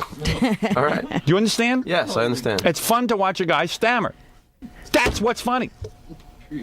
I got you. When you go on and you try to be funny, you're not funny. Like I tell jokes, it's not good. Right. Okay. Right. I got you. I see you on the shows. I've watched your shows. You stand up and you start yelling at people. Sometimes you do a little No. I tell them a question that I've asked on the show. Right. I see you with the girl on the show, and you stand up and you go, hey, come on, baby. Come on. Don't you want to go out with me? Don't you want... That isn't Howard. you. That's not your style. Hey, excuse but I me. mean, And it comes off obnoxious. It's hard to watch. She's a gorgeous girl, but I see what you're doing. Right. You're trying. You're forcing it. Okay.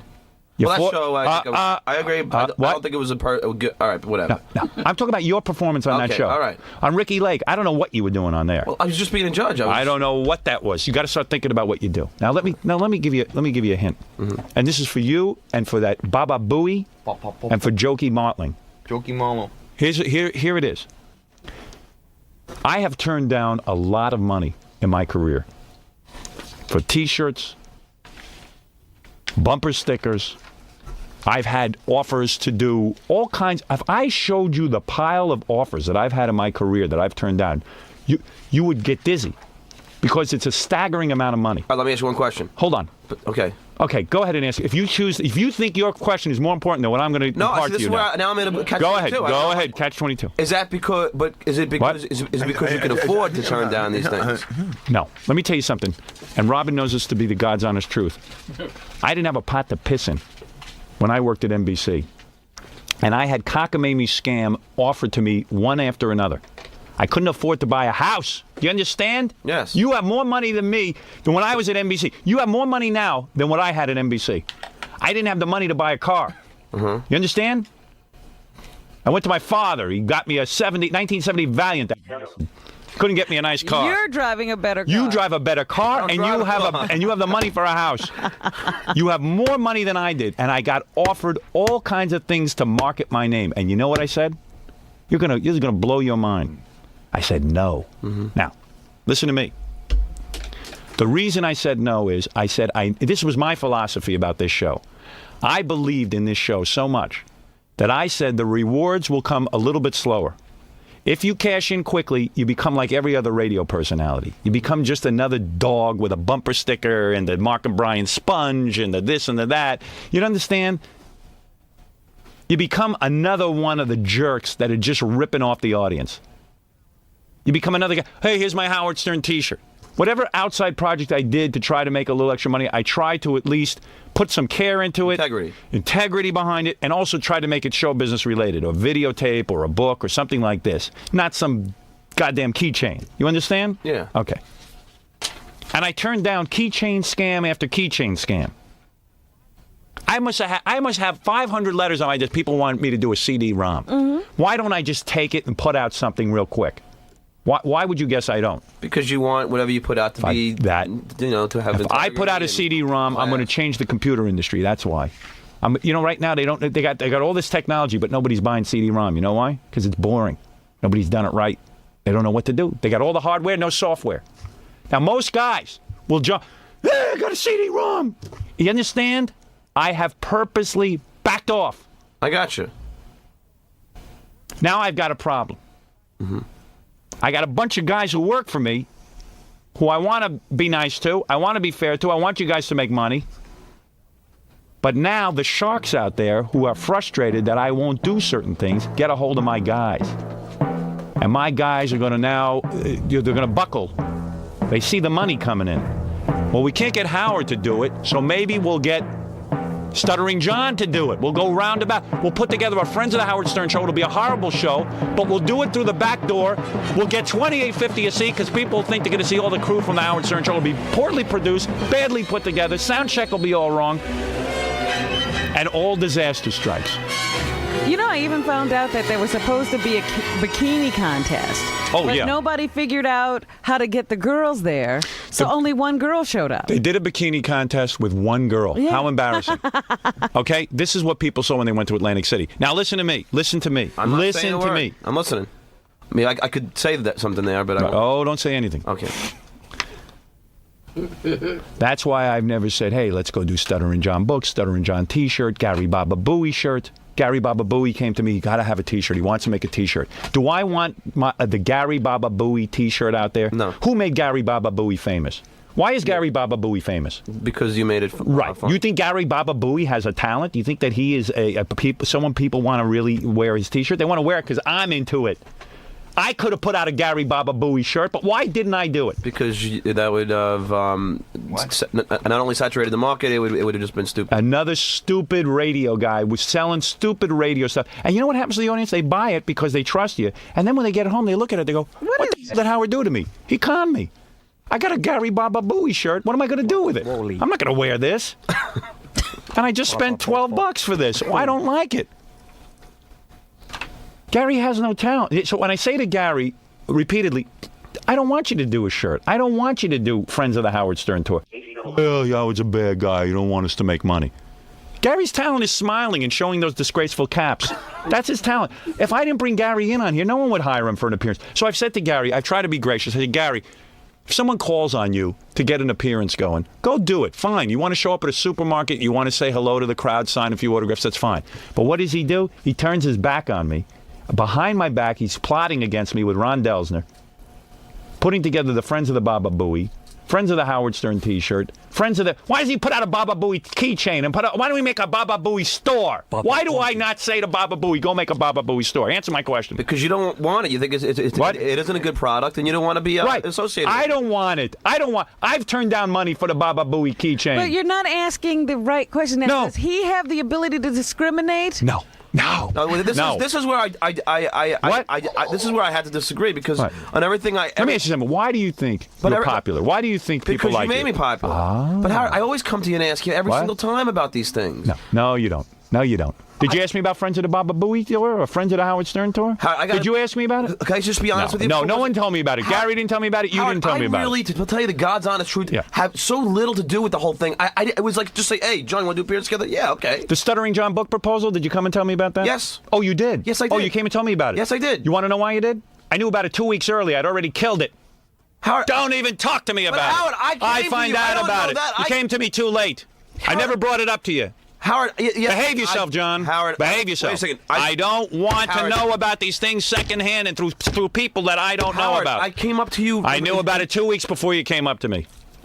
How could that 2 possibly weeks. be? Trust me, I knew about it. Yeah, but I still came. I didn't know you knew about it. I knew about it. The proposal was around. I still came up to you. The Stuttering John book proposal with all the questions from this show. No, I still came up. Why don't you rate me? Do me a favor. I'm going to pull my pants down here. Put it Bend in. over. Go ahead. Come on, rate me now. Come on, do it to me now. Don't do it to me.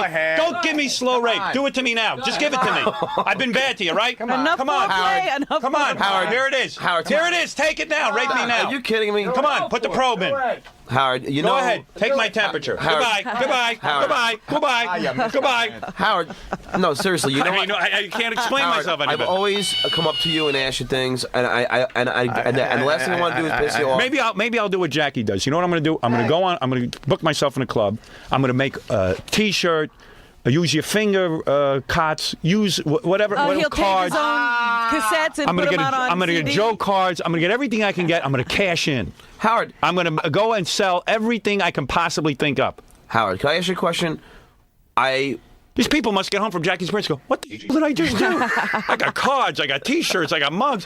What am I going to do with this? What? Not only that, he sells it on the stage. Free enterprise. What's that mean? Free enterprise is great. Look it up. All right, good. No, but Howard, seriously, I always try and come up to you and tell you this. Tell me what? Okay, thank you. No, Wait a minute, Let me ask you one thing. John, I asked the question, Yeah. do you... Free Who enterprise. wants to hear you come up with 10 billion bad ideas and ask them if it's okay to do it? None of them are good. It makes people scared of It you. hasn't been. It had been 3 ideas. It hasn't been that many, and I always wanted to. All right, very good. All right. Can we just say one honest thing? And let me tell you something. You are... I know you. I know you like a. I'm as smart as they come. You don't know. Trust me, I'm as smart as they come. Mm-hmm. You obviously don't know. I'm as smart You as they see come. how he's not listening? You want to know why I don't have any friends? I see through everybody. Mm-hmm. People are inherently evil. I know this. I know it. I know the score. All right. If they can screw you, they can screw you. So what I do is sometimes I embrace my enemy. Do you understand that? Yes. All right. Better to have your enemy on your side. Is that right, Confucius? Thank you, Robin. Hey, Robin knows. She knows. It's a good lesson in life. So I'm not trying to keep you down. I know that sometimes our view of the world conflicts. No, it isn't that. There's a way to cash in on my name, and there's a way to sort of back off. But you don't want me to ask you? There's no reason to ask. You should know. At this point, you should know. You've been around me long enough. I don't want to have these discussions every 2 weeks about what you can and can't do. Figure it out. There's a way to cash in on my name, and there's a way not to cash in on my name. Can I say something here? But can I have tried to tell him 50 times about things just not to even approach you with. Can I ask you something? But he does it Why anyway. is it okay for Rob? She does CNBC. She's done. Don't even bring up Robin in the same breath as you. No, but I'm saying why then? Don't even suggest it to me. But then, all I'm saying is that Robin and I have worked out our way of dealing with one another to the point that we know exactly what we do. Mm-hmm. I don't think we take advantage of one another. No, and I don't want to. Now, let me tell you about you. All right. You're a sneak. I'm a snake. I don't see the Robin Quivers keychain. I don't see the Friends of the Robin Quivers tour. Don't disgrace me. I'm not disgracing you. I'm just. Don't compare yourself to Robin. No, but I'm just saying. You do not hold the same weight that Robin does. I know that, but I'm just saying. You know what? I mean, if the examples that are given, I mean, no. Here's the example. Plus, I mean, I wanted to try, being on my own in television, so I asked you. You tried. You did it. God bless you. I know, but I didn't want to do anything bad to you. I didn't want to take anything. I didn't. I don't care. Did I ever once say to you that it wasn't a good idea? No. Did I ever once say to you it wasn't a good idea? I did ask you. I said it's fine. You can go do whatever you want. But I did ask you. But you understand something. The way they used you on that show. It wasn't good. Not only did it make you unfunny, I didn't want you on my show. It wasn't a good... It made you unfunny. It's like, I'm sure Letterman feels that way about Larry Bud Melman at this point. I don't think it was a good show. It wasn't a good show. All right. So, it wasn't. It was an awful I made my show. mistake. I went out and I'm not saying you shouldn't go out, but do me a favor. Next time you go out, warn me how they're going to use you so I can get you off my show first. Whatever. I didn't know. I'll let you take a sabbatical from my show. I didn't know I was getting angry, and I'll make Grillo famous. And I didn't know if I was. What? I didn't know I was getting angry. That's all. John, you had to know. I told you that. Robin, this is. When I start getting book proposals with my material being circulated around, I don't want to hear it. John, I caught you. Caught you. No, you didn't. Okay. All right. Oh my God. Well, I must be hallucinating. You know the truth. Now listen to me. I hope you learned what I'm trying to say. The most important thing you got to learn about me, I've turned down A fool's ransom. A fortune. What's a fool's ransom? Same deal. Oh. I've turned down a fortune in these cockamamie merchandising scams. Yeah. Believe it or not, I actually do not want to steal from my audience. I got you. I think you're right. I appreciate the fact that I You shouldn't have an steal from your audience, John. Right. John will do it for me. I'm not trying to do anything bad, Howard. I really am not. Baba Booey I don't have t-shirt. any mean intentions. I don't have, I'm not trying to do anything, I will never put... Have you seen a t-shirt with my name on it?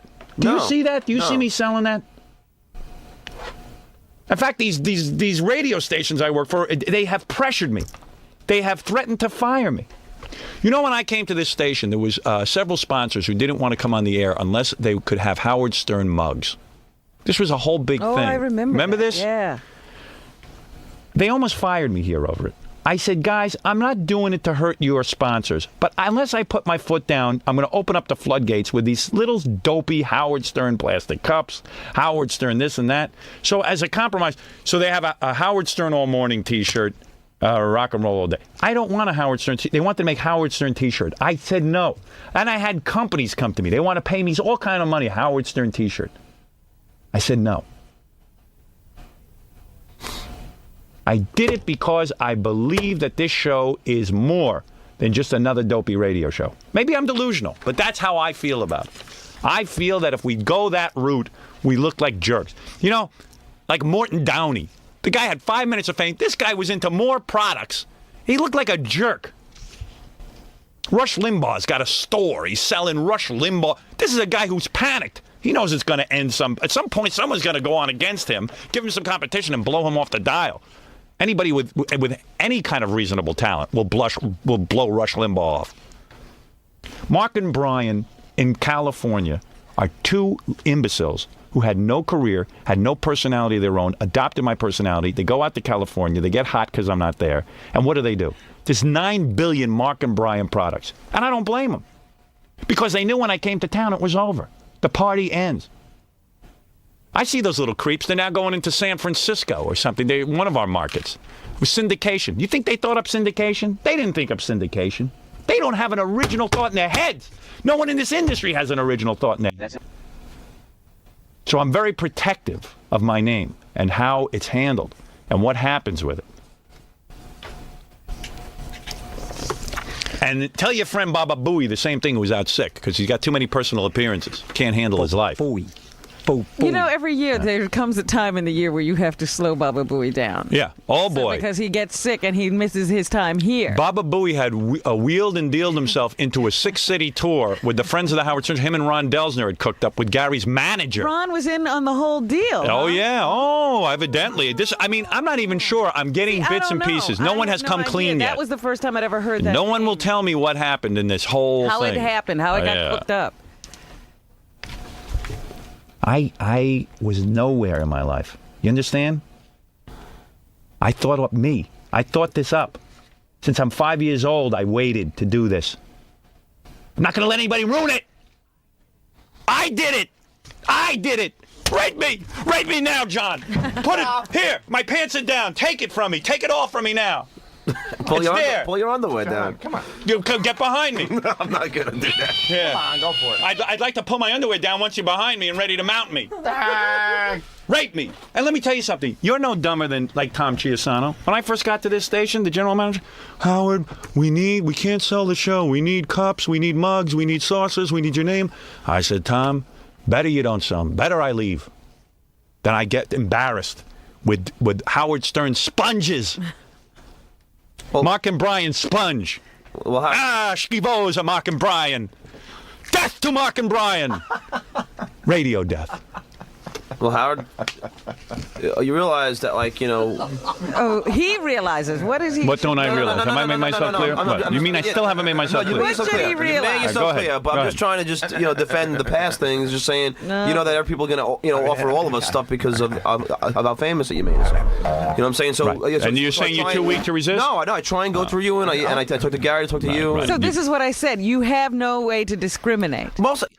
God, you don't know how many. That's okay. As long as you have no way to discriminate. let me know about it. Don't let me hear about it from other publishers that there's a proposal around. I sat you down a long time No, before you that sat me happened. down 2 weeks after I found out about it. Well, somebody Let's spilled not the even beans talk that I about know. sitting down. Well, you didn't seem to know anything about it. Oh, I hit it pretty good. Ask Gary if I didn't know about it. All right, well, then I didn't know, but I came up to you and asked you. You know what? Because I don't want to be a bad guy. You see, there's one thing you don't know about me. I'm a sap for a guy down on his luck. I'm too nice a guy. Robin will tell you about this off the air. No, in fact, when you talk about how sneaky he is, how he presented it to you was the most ridiculous thing I've ever seen. He didn't know about the proposal. It was out there. Someone wrote it. No, that's not what I said. No. He's standing in a room with me, you, and Gary. Yeah. And he goes, I just need to ask you something real quick. Yeah, real quick. Can I do a book deal? Can I do a book? I don't know. Somebody wrote up a proposal. I don't know about it. And he ran out of the room. Howard, I asked you like I was supposed to, and when you said no, I didn't do it. I found out about it too. It was already on the publisher's desk. No, it wasn't. That was weeks after. How come Judith had it? Because I'll tell you 2 weeks before you came to me. No, that's BS. It's not BS. How I came to you a month before that happened. She told me about it. Robin, that's what I called you over the weekend. That was a month before I came and sat with you. John, you sound like OJ. No, Howard, it was a drug deal. No, but Howard, someone else did it. Howard, I swear to John, I knew about it. How can you tell me I did it? Because timing right now, you're being. Hold on. John, I knew about it. Howard, let me just say one thing. No, I know you knew I could about bring in 17 witnesses. But you didn't know. First, I came up to you and told you about it. Yeah. Then I said no. Okay. Then that. No. Then the proposal came about, and then I called you. Remember? Listen it to was me. A month after. Accept your punishment. Listen to me. I'm just trying to. You know what, John? Here's what I'm the telling you. bottom line here is you make big mistakes.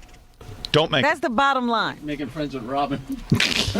Right, yeah, Jackie. You're absolutely right. I just Talking let me to tell you has something. never been a mistake for You're John. not the only one. There's a lot of people who get around me. You're not the only. You're not even the worst offender of this. Listen to me. Listen to me. Listen to me. That things get out of hand. Believe me, you're not the worst offender of this.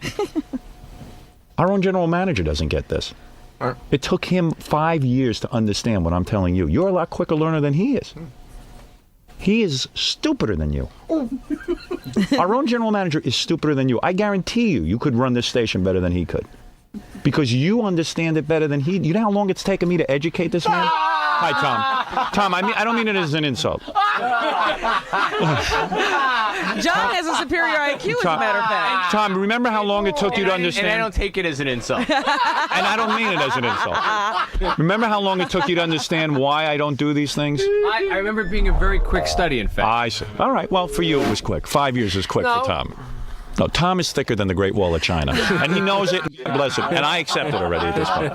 But I had a lot of problems with the company when I first got here. We had one thing. It was a general philosophy. Do you know there were you don't even know about this. There were discussions of a Howard Stern store when I first came here. I said, I'm putting a stop to this. They said, well, don't you want to make money? I said, I want to make money in my lifetime, but I don't want to. You know what? I don't need to do that.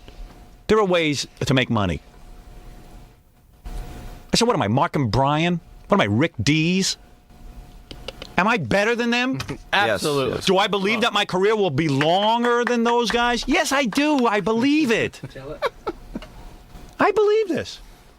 Listen, Tom panicked. He's a general manager. He said, what if he doesn't make it? We better cash in somehow. If we can't sell the advertising, we'll set up a store and we'll sell Howard Stern pants. So there you go. I am different. I march to my own drummer. I'm telling you. Do you help the grease man? What is he selling? Waddle daddle shirts? Get rid of him already. Would you fire him and wise up? Don't you know when you cut your losses? Fire the grease man, will you? You still won't even learn about that. Yes, sir. Killing the station. Click my heels. Why can't you fire him? What do you have? You under a long term? Did you sign another stupid long term contract? I thought we were talking about where the you give away the Howard store. You know, here you learn to negotiate at the management meeting, and the grease man walked off with the store. John is funnier and more talented. And I already finished telling him he's not funny. We all know that famous quote, does Howard Stern tell Gimbals? Huh? What? Oh, boy. I am funnier than him. You are. Right. And I just proved it. I don't know what he's Does talking Macy's about. tell Gimbals? Right.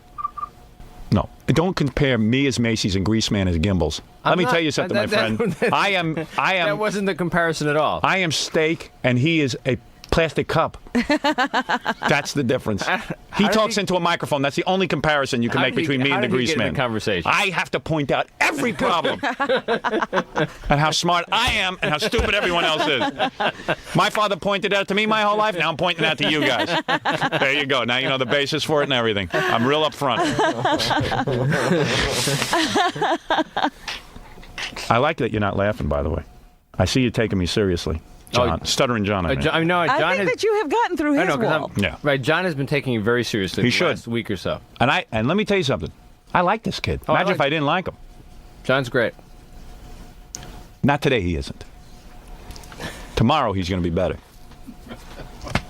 I hope Gary comes in. See, now you're funny. That was honest. That was real. You're funny on this show.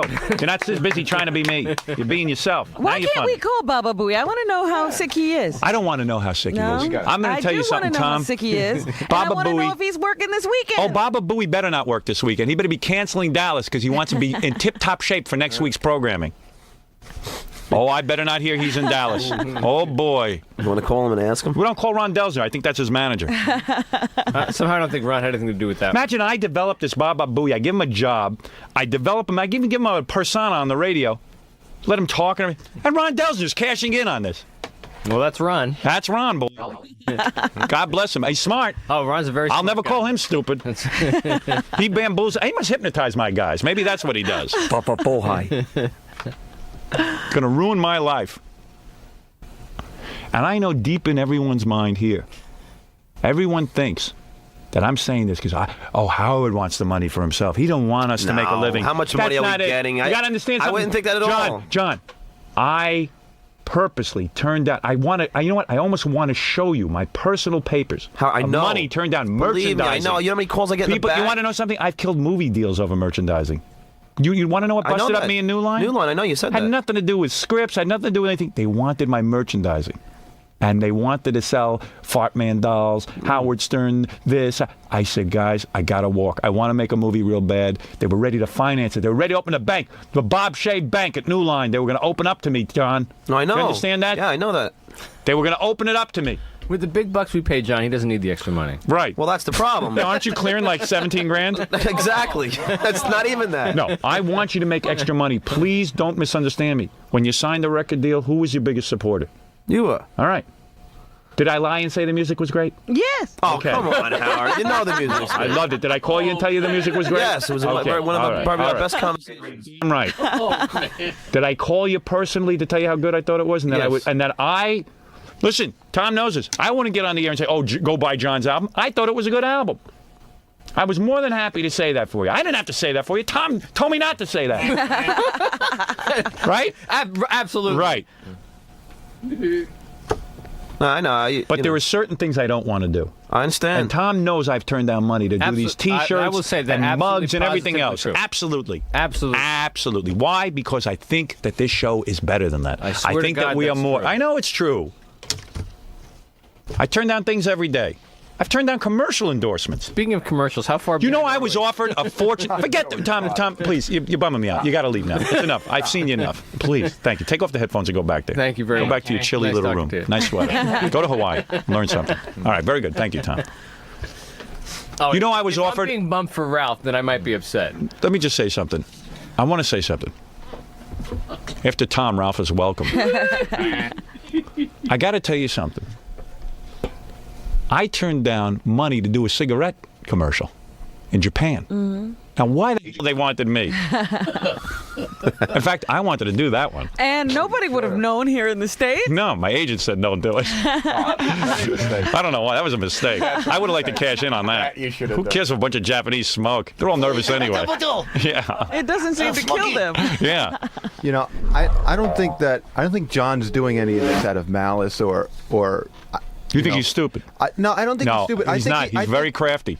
He's not a dumb kid. He knows. know John. No, I You didn't. don't know John. John is he's called passive aggressive. He does it in strange ways. Same with Baba Booey. You're no different than him. Baba Booey is genuinely a dick. When he said, "Oh, Wolf, I'm no different. Wolf, I'll never do anything like that again." Shit, I plead ignorance. And let me tell you something. And Jackie blows rings around both of you. All right? So don't. Jackie's the king. Right. I plead ignorance. Look, Jackie came to me and said, I'll tell you the difference between you and Jackie, just so you're clear. Jackie came to me a long time ago. He says, listen, something that's very important to me, I would like to get plugs on the show. Mm-hmm. All right? So he has his products and stuff. Would I prefer Jackie didn't sell mugs on the air and T-shirts and stuff? I'll be honest and say yes, I prefer he didn't. But that's Jackie's career, and Jackie's got to manage his career the way his wife manages his career. And I was doing it before I met you. Exactly. Well, dude, I was in freaking college making. Except before you met him, nobody Jackie, was buying that it. has nothing. Yeah, exactly. Be honest, Jackie. That was not a lucrative business. It still isn't. Right. That's got nothing to do with the argument. I thought you said it was free enterprise. My point of view was that Jackie. It was hard to get good Jackie. jump, Rob. It was hard to get Jackie paid around here. Much like Nobody myself. sees his value, and it was a way to get something going. All right. Yeah. So it's Jackie's products, and we make it very clear it's Jackie ripping people off, not me. All right? Well, Howard, it's no secret that I don't make any money around here. John, let me tell you something. But you can't abuse me. No, I don't want because to. You don't That's make any why. money. I know. No, otherwise, I got to pull my pants down. No. Why don't you make a Howard Stern mask and sell it? No, Here, come come on. Here, let me pull my pants down. Stop it, please. All right, No, let me pull my pants down. You want to make money, shave your head. Look, all I'm saying is this. You know what I want to finish. What I think John wants to be a star. I don't think that's a bad thing, but I just don't think you know how to do it. You know how to go about it and do the right things. And John will just go at anything. Right. He along, desperately gets on there. Okay, I'll try that. But he doesn't focus himself. There's no thought put into it. Yeah.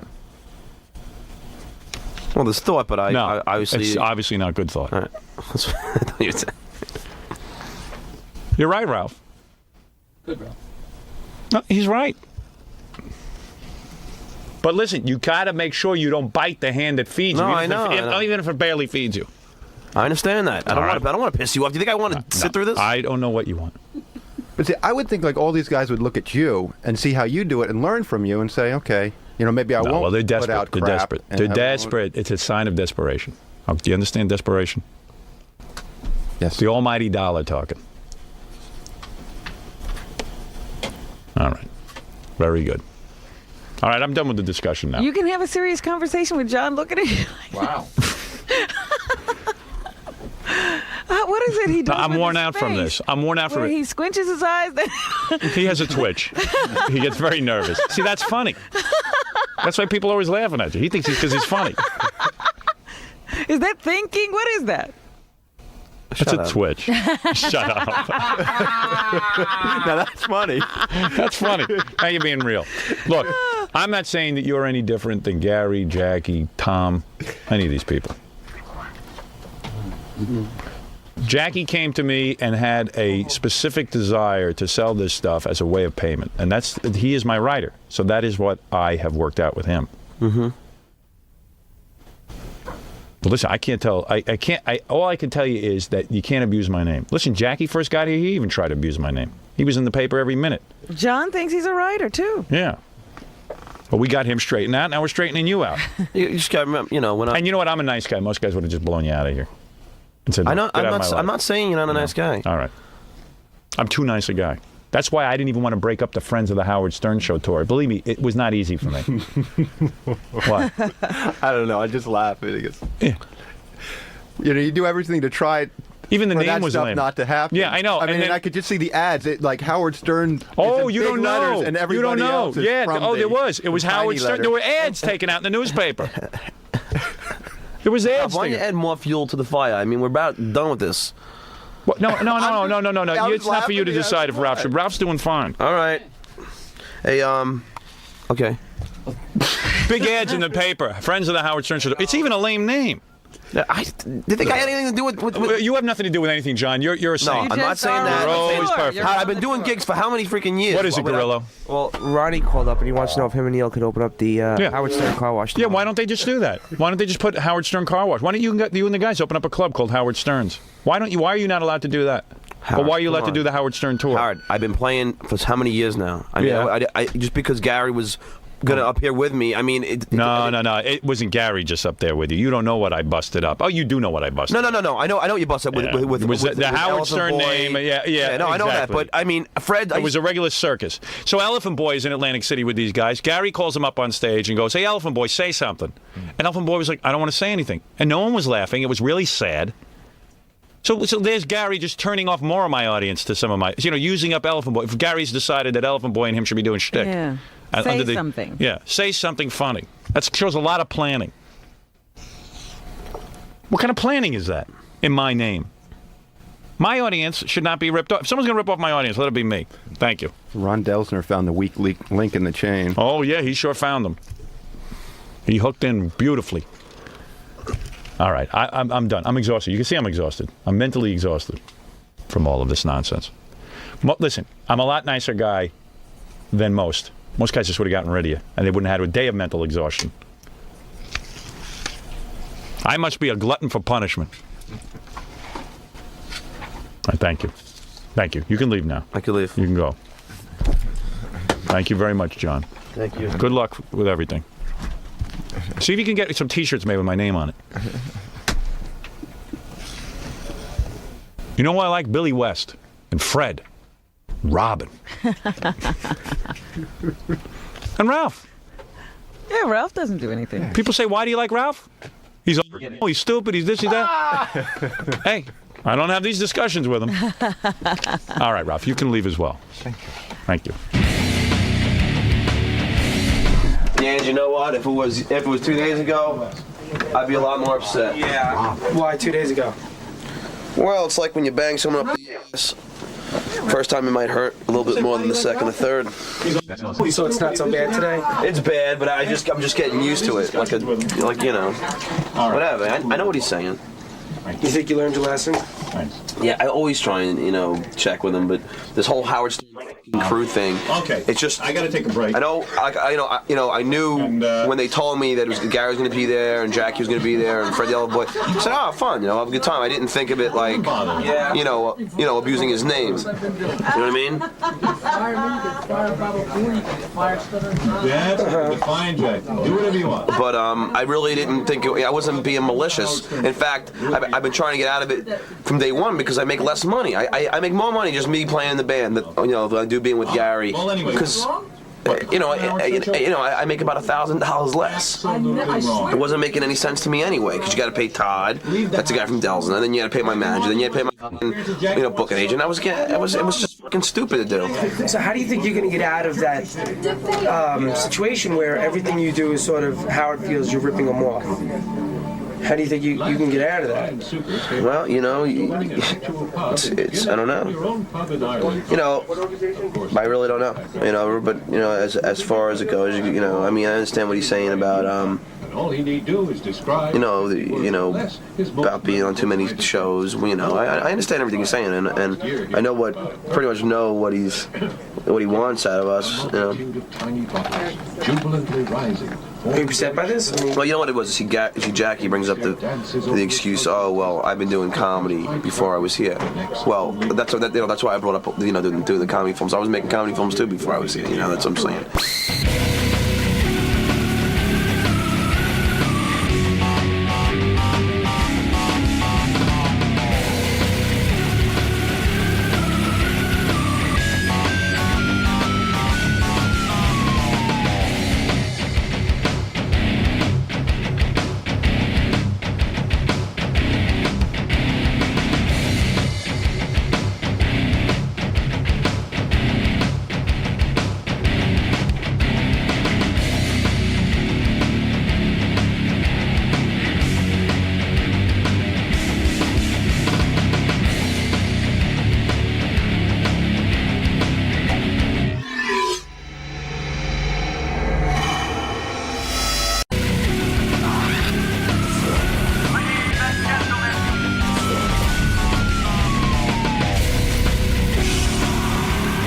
Jackie Martling got pulled over by a cop. He's going to be late.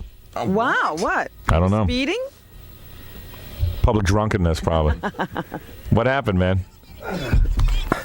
You're laughing. Yeah. About 2 weeks ago, Jackie's driving, right? Yeah. I see him, and he only has, one headlight on. Right. So I'm like, Jackie, when he got in, I go, you got to get the headlight fixed. Yeah. He goes, yeah, I know. So today, he got pulled over for one headlight. What's the big deal? It's always like, what's the big deal, man?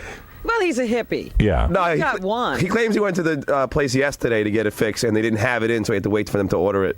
Oh, please. They don't have a headlight? But I told him a week and a half ago. You can go to the Dealer. gas station and get Yeah. Go anywhere. Well, he probably cheaped out. He probably wanted a free one or something. He probably has a warranty or something. Right. That's now funny. he's got a ticket plus a warranty. So he couldn't get out of the ticket? I don't know. He just he didn't tell me. Man, I was late this morning. Oh, what a nightmare. What? Well, okay. So I'm I got it down to a schedule the way I come in. And I get up a certain time. Nothing can go wrong in my routine. Right, or you're late. There's maybe a 30-second window for any kind of error. So I'm walking down the steps and everything. I'm going out, and all of a sudden, I turn on the lights, and I'm looking behind me, and the whole floor is covered in dog duty. So now I'm thinking I must have dragged it in off my boots yesterday, but I didn't because it would have been all over the carpets upstairs. So I don't know, one of the dogs, because we have a lot of, we have Laura's dog there, my dog. One of the dogs must have crapped. I think it was my dog because I would have seen it last night, so I must have stepped in it. Now my boots are, so I had to throw on these other boots. I'm cleaning dog dew, wiping it down with towels. That's the worst. Oh, please. And in your house you do. Yeah, and then I'm wiping it down, and then I don't know where this. First I thought it was mud. Oh, yeah. And then it was duty. And now my boots are in this bag covered in duty. Throw them away. No. Throw them away. No, I love those boots. Oh, no.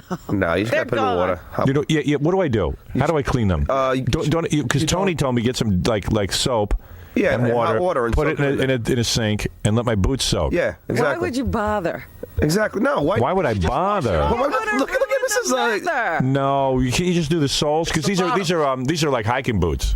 Oh, hiking boots. They're Yeah. not, I thought they were leather boots. No. Hiking boots. It's just the You know the bottoms. boots I wear every day. Oh. Yeah, it's just the bottoms. Robin, can you do that? Can you make that happen I for me? throw them away. Yeah, can I get Benji to do it though, or? I want you to do it, and I'll pay you to do it. I'll give you $100. Just sit on a toilet. All right. Sure. Hey, wait a minute. What? I'll do it for some. No, I'm doing it because he needs money. Give him some crap work to do. I wanted to give him some money anyway. He's a mess. What? Somebody told me the other day, he's got bronchitis now. He's telling me when he breathes in, it hurts. Yeah. And he still won't go to the doctor. No, you know what happened? You're not going to get better unless you get on a schedule and you go to bed. Did you go out to dinner with Jackie last night? No, he blew me off. You did? For real? He tried. Did you see what happened? We're in a meeting the other day, and Jackie comes in, and he's got a big tub of soup and bread for John. Uh-huh. So I'm looking at this, and I go, What is going on? So I'm looking at this, I go, hey, Jackie, did you buy that soup for John? And he goes, yeah. So John looks up and he goes, hey, Jackie, I told you to get me crackers, not bread. And where's my diet soda? Kidding around. It was so funny, Robin. You would have been laughing your ass off. It was funny as hell. Jackie. So Jackie went, that's it. That's the last straw. Everybody mark this down on their calendars. everyone March mark 17th. Yeah, for 1 year, you're not eating with me. It's the last Because you know what time it I is? bought. Jackie truly is cheap, and it does bother him to pay for John for everything. John is just mooching off of him all the time. Well, yeah, and you know what? So what? Jackie enjoys his company. Jackie's got plenty of dough. John doesn't have any. Jackie it's a big has deal. to pay for the entertainment. Right. So, there's Jackie, full of stories. Here we come. I was late. I wanted to see if Jerkoff would come in like a tattletale. And see him jerk off. You know what, Jackie? You didn't feed him Oh, last he's night. lying. You should have fed him. You're lying, Jack. Because My headlight is out, but I didn't. it's been out for 2 weeks. What happened? The cops pulled you over? No, I was 10 minutes late. I Oh. fell back asleep. Why'd you say a cop pulled him over? Because he called in with that. Oh, he lied. First he called in the I wanted intern to and see how told him. fast John would run in here and tattletale. What? I swear, That I isn't hadn't hung news, Jackie? I hadn't hung the phone up Before you heard before it. I heard him. No. He's lying. So he didn't take you out to dinner last night? No. I thought you said you were going to. You told me you I were. took my sister and her kids and my wife out to. You never called me. Wait a second. He said when he was leaving he'd take you anyway. Yeah, I mean, if you're taking me out, I'm not going to call you and say, hey, you going to take me out? Yeah, you should call and You invite him. wouldn't call me and say take me out. So it's now. Hold on. I'm in trouble for not taking Hold on, calling Jackie. you up. Jackie, as you left the building yesterday, you said you'll never take me out again, correct, Howard? No, he turned and then said, "I guess I'm going to end up taking John." Yeah, anyway. but then he never called, so I didn't know if he was serious or You mean even you felt funny calling him? Every night for a year, you call me up and say, "Let's go to like you're going to buy me dinner." And so last night you didn't do it, so I should have chased you down. No, but you invited me, so I would just assume that if you wanted me to go, you would have called me. I'm not going to. Jackie, can you invite John, please? No. Can you invite John to pay for his dinner? His balls are bigger than his stutter. Are they, or am I crazy? Is this, I told you. Is this really on me? I told you he was a user. Is this really on me? Oh, come on, Howard. Please. John, you're a bit over. You know what? You were excited when he moved into your neighborhood. Now look at it. I never called him. No, wait a second, Howard. Wait. Howard, When you feel a I little worked right up uncomfortable till after his 6:30. tirade. Yeah, no, he should have called you. No, Howard. He's taking you out to dinner. Hey, Hal. Right. Now I had a tirade yesterday. Yeah. Because I got upset when he made fun of me for buying him lunch. Yeah. That was great though. That was funny. It was worth funny. It was worth it. It was funny, but he John's like, he can't take a joke Jackie, sometimes. Jackie, where's my drink? Well, the whole thing is that Jackie Where's my even effing goes diet out soda? and gets the lunch for him Yeah. and brings it back. Yeah, then and he's John goofing goes, on me. and then John goes, you know, Where's you my were cracker? kind of late with it. I'm really hungry. He was entertaining you, which is fine. It cost him lunch for a year. Cost him lunch for a year. Sick It puppy. was funny. And then he didn't call. No, but John's eating like this big brown bread with nice big thick soup. And bitching. Yeah.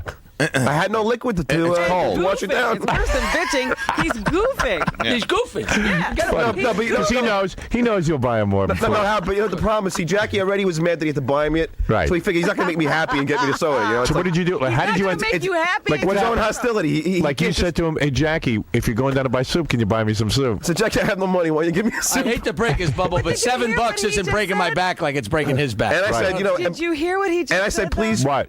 He said, Jackie, because he's already pissed off that he has to buy me lunch, he isn't going to make me happy and buy me a soda. Right. No, because I Yeah, said, right. I said, please. Yeah, give me why don't you make him crackers. happy? As long as you're making him happy, why don't you do it the right way? No, not to confuse the issue, but he never mentioned the soda. No, I did. I said crackers and a diet, root beer. Hey, Jackie, seriously, what do you think you spend a I week love this on beggar. feeding This John? is the best This is the greatest beggar thing in the of all world. time. It's over, Gary. If you're gonna make me happy, he's right. If you're gonna make me happy, for another $1, you could have got him a nice diet drink. Why go halfway? The problem is, had he mentioned it, I probably would have got it. I love I, it. He's I mentioned already both. pissed off. You didn't hear me say crack. I always get crack. I never get bread. I get crackers. He doesn't like Hey, bread. you're not buying. You get whatever Does comes. he really think somebody's paying attention to whether he's getting Hey, crackers? you might as well make him happy. Hey, if you- man. Not to mention, I said chicken vegetable soup, and you got me chicken andouille. I'm not going to even mention that. And Dewey. Did he get you the wrong thing? Yeah, but you know why? Because he's really hostile. He doesn't want to do it for you. No. He's really hostile. You said get me chicken something. You're like a guy who I doesn't- might make it 2 years. Do it with Piece of pleasure. crap. I said chicken vegetable. How did it get to be Jackie's You know job what? to I buy ain't going to him get it lunch? wrong again. You showed up with sausage andouille or I'm not- something. I'm It not was gonna too get much- it wrong I couldn't again. even finish it. It was too much sausage. You'll never get the wrong bread or the wrong soup again. Look at him. He's still laughing. You didn't finish your lunch? No, I couldn't even finish It was horrible. I had no liquid to wash it crackers. down, and it was sausage. Right. No crackers, no No soda, crackers. and it was the wrong soup. Yeah, that bread looked good, but I guess And he it didn't sucks like because it. I promised Kathy half my crackers. All right. Now you disappointed two people. Please. Jackie, buy lunch so I can divvy it out. Buy lunch so I can bitch So I about can it. look good. Robin, you caught on. It's not like you're dragging him to the rainforest. Oh, no. Well, she sure ain't dragging you either. Well, that's fine. Yeah, Robin's The difference being if I choose to go, I something can go. Robin and Jackie can bond over. Really? No, Robin's gravy He train was is so stopped. awful about the rainforest. One year I was, thinking of people. And What's he with goes, these seats? Robin, if you can't find anybody for those seats, I'll go. All right. I said, excuse me? He's just trying to network. You know what? Can I tell you, Howard? I was a little Network annoyed is about not the that. right word, I Howard. mean, it's I love it. feel slime Hey, listen. once No, I was a he does little it to annoyed you. about Well, I that. told Gary, You wait, feel if slime. anyone's Well, going to hey, really you know why believe me this for is a good? minute, the only reason she This is brought good me. payback to Jackie because I used to tell him how Stuttering John was a user yes. and how I couldn't And even he trust used him. to- he used to and bond he used with to egg John. John And I used up. to argue. Against you. Right. I used to argue for him. Yeah, I know. No, he's a good guy. Howard, please. I'm not a user. You are. I like Give it. me What are a break. you? This is ridiculous. This is You know a what? bowl of soup. You know what? Of all of his talents, the best one is user. Right. Let's right. put up a board in the office. All right, and John. just keep a running Networker. tally. John, just go wash my dog duty shoes. I'll give you $100. $100, you got it. All right, thanks. You're the only one that's getting What do you over do? on him. Yeah. I know where it's at. I'm your buddy. Don't worry about it. He needs cash. And by the way, Howard, I have taken Robin and Jackie out on occasion. But Like give me the once ratio. in 10 years. John, let me tell you something. Our ratio's probably... John, you have no money. You don't make any money. I understand that you can't. You have no talk about it. future of making Probably any money. 5-1. That means it's like 8-1. No, it's not. All It right. really Why is. don't we take a break? But the worst You know what, thing guy- about him, excuse me, I got to say this. Yeah. The worst thing about him is you'll take him to lunch, Right. and he'll order the most expensive thing Always, on the menu. 'cause he's a and moocher. have several Wait, drinks. please. Right. I mean, it's just, Like once you say yes, the door now is it's- open. Now I beg- it's filet mignon. Right. Let what? me tell the story. Please let me tell Go the ahead. story. Steaks This too is well a done. story that everybody loves to tell about John. So Donald Trump is amused by John. Okay. John's an amusing guy. Right. John runs into Donald Trump somewhere. This is like, I don't know, 6-7 years ago. And John says, hey, I'm going down to Atlantic City. Trump says, gives him his card. He says, you call my guys. Everything's on me. Oh no. No, Howard, this ain't the truth. Go ahead. First of all, the story's a little wrong. This ain't Go ahead. Go ahead. I was doing interviews. The Donald saw me. I just I'm going to Okay, it's pointless. Trump said go to his place, all right? Follow me. No. He didn't give me a card or anything. He just said he didn't even say anything about it. Then his guys called me. Okay, so listen. All right. So whatever. the bottom line is John's in Atlantic City on Donald Trump's dime because Yeah. Donald Trump digs him. Okay. Now, if you're on somebody's dime, What you do what is. do you do? Oh, here's what I do. Right. Okay, the guy gives you a room, comps you a room. That's nice. I'd be in the room. I wouldn't even use the bar. Right. I would just use the room. I would go gamble, and I'd be very grateful. John and his girlfriend, he orders his and her massages to the room. You know what I mean? What a lock. Did you order a bottle of champagne, I believe? This is what he's I don't know like. what you're talking about. You told me you ordered shit. Don't even lie. You ordered Sounds so out of massages. character. No, but You I don't and know if Karen. Trump. I don't know if that was picked up by him. It was. 'Cause John, you and I had this conversation. Yeah, no, but I had to put my credit card down. I don't remember if it. Dude. I don't know if you're exactly correct. right. Dude. And hold on, and let me just say one thing, because then His and her massages. Yeah. then I went to Trump's place and myself paid for everything and got the massage again just to thank Mr. Trump. So that's his way of paying back, is getting service and paying for it. Right. Right. Yeah. I came back at you, man. I paid for something that I got. Yeah. Yeah, and he takes you to dinner at McDonald's once every 10 years. Jackie, Paying are you back for all really the meals. not going to give him one free meal for 2 years? I can't believe he's continuing the goofing.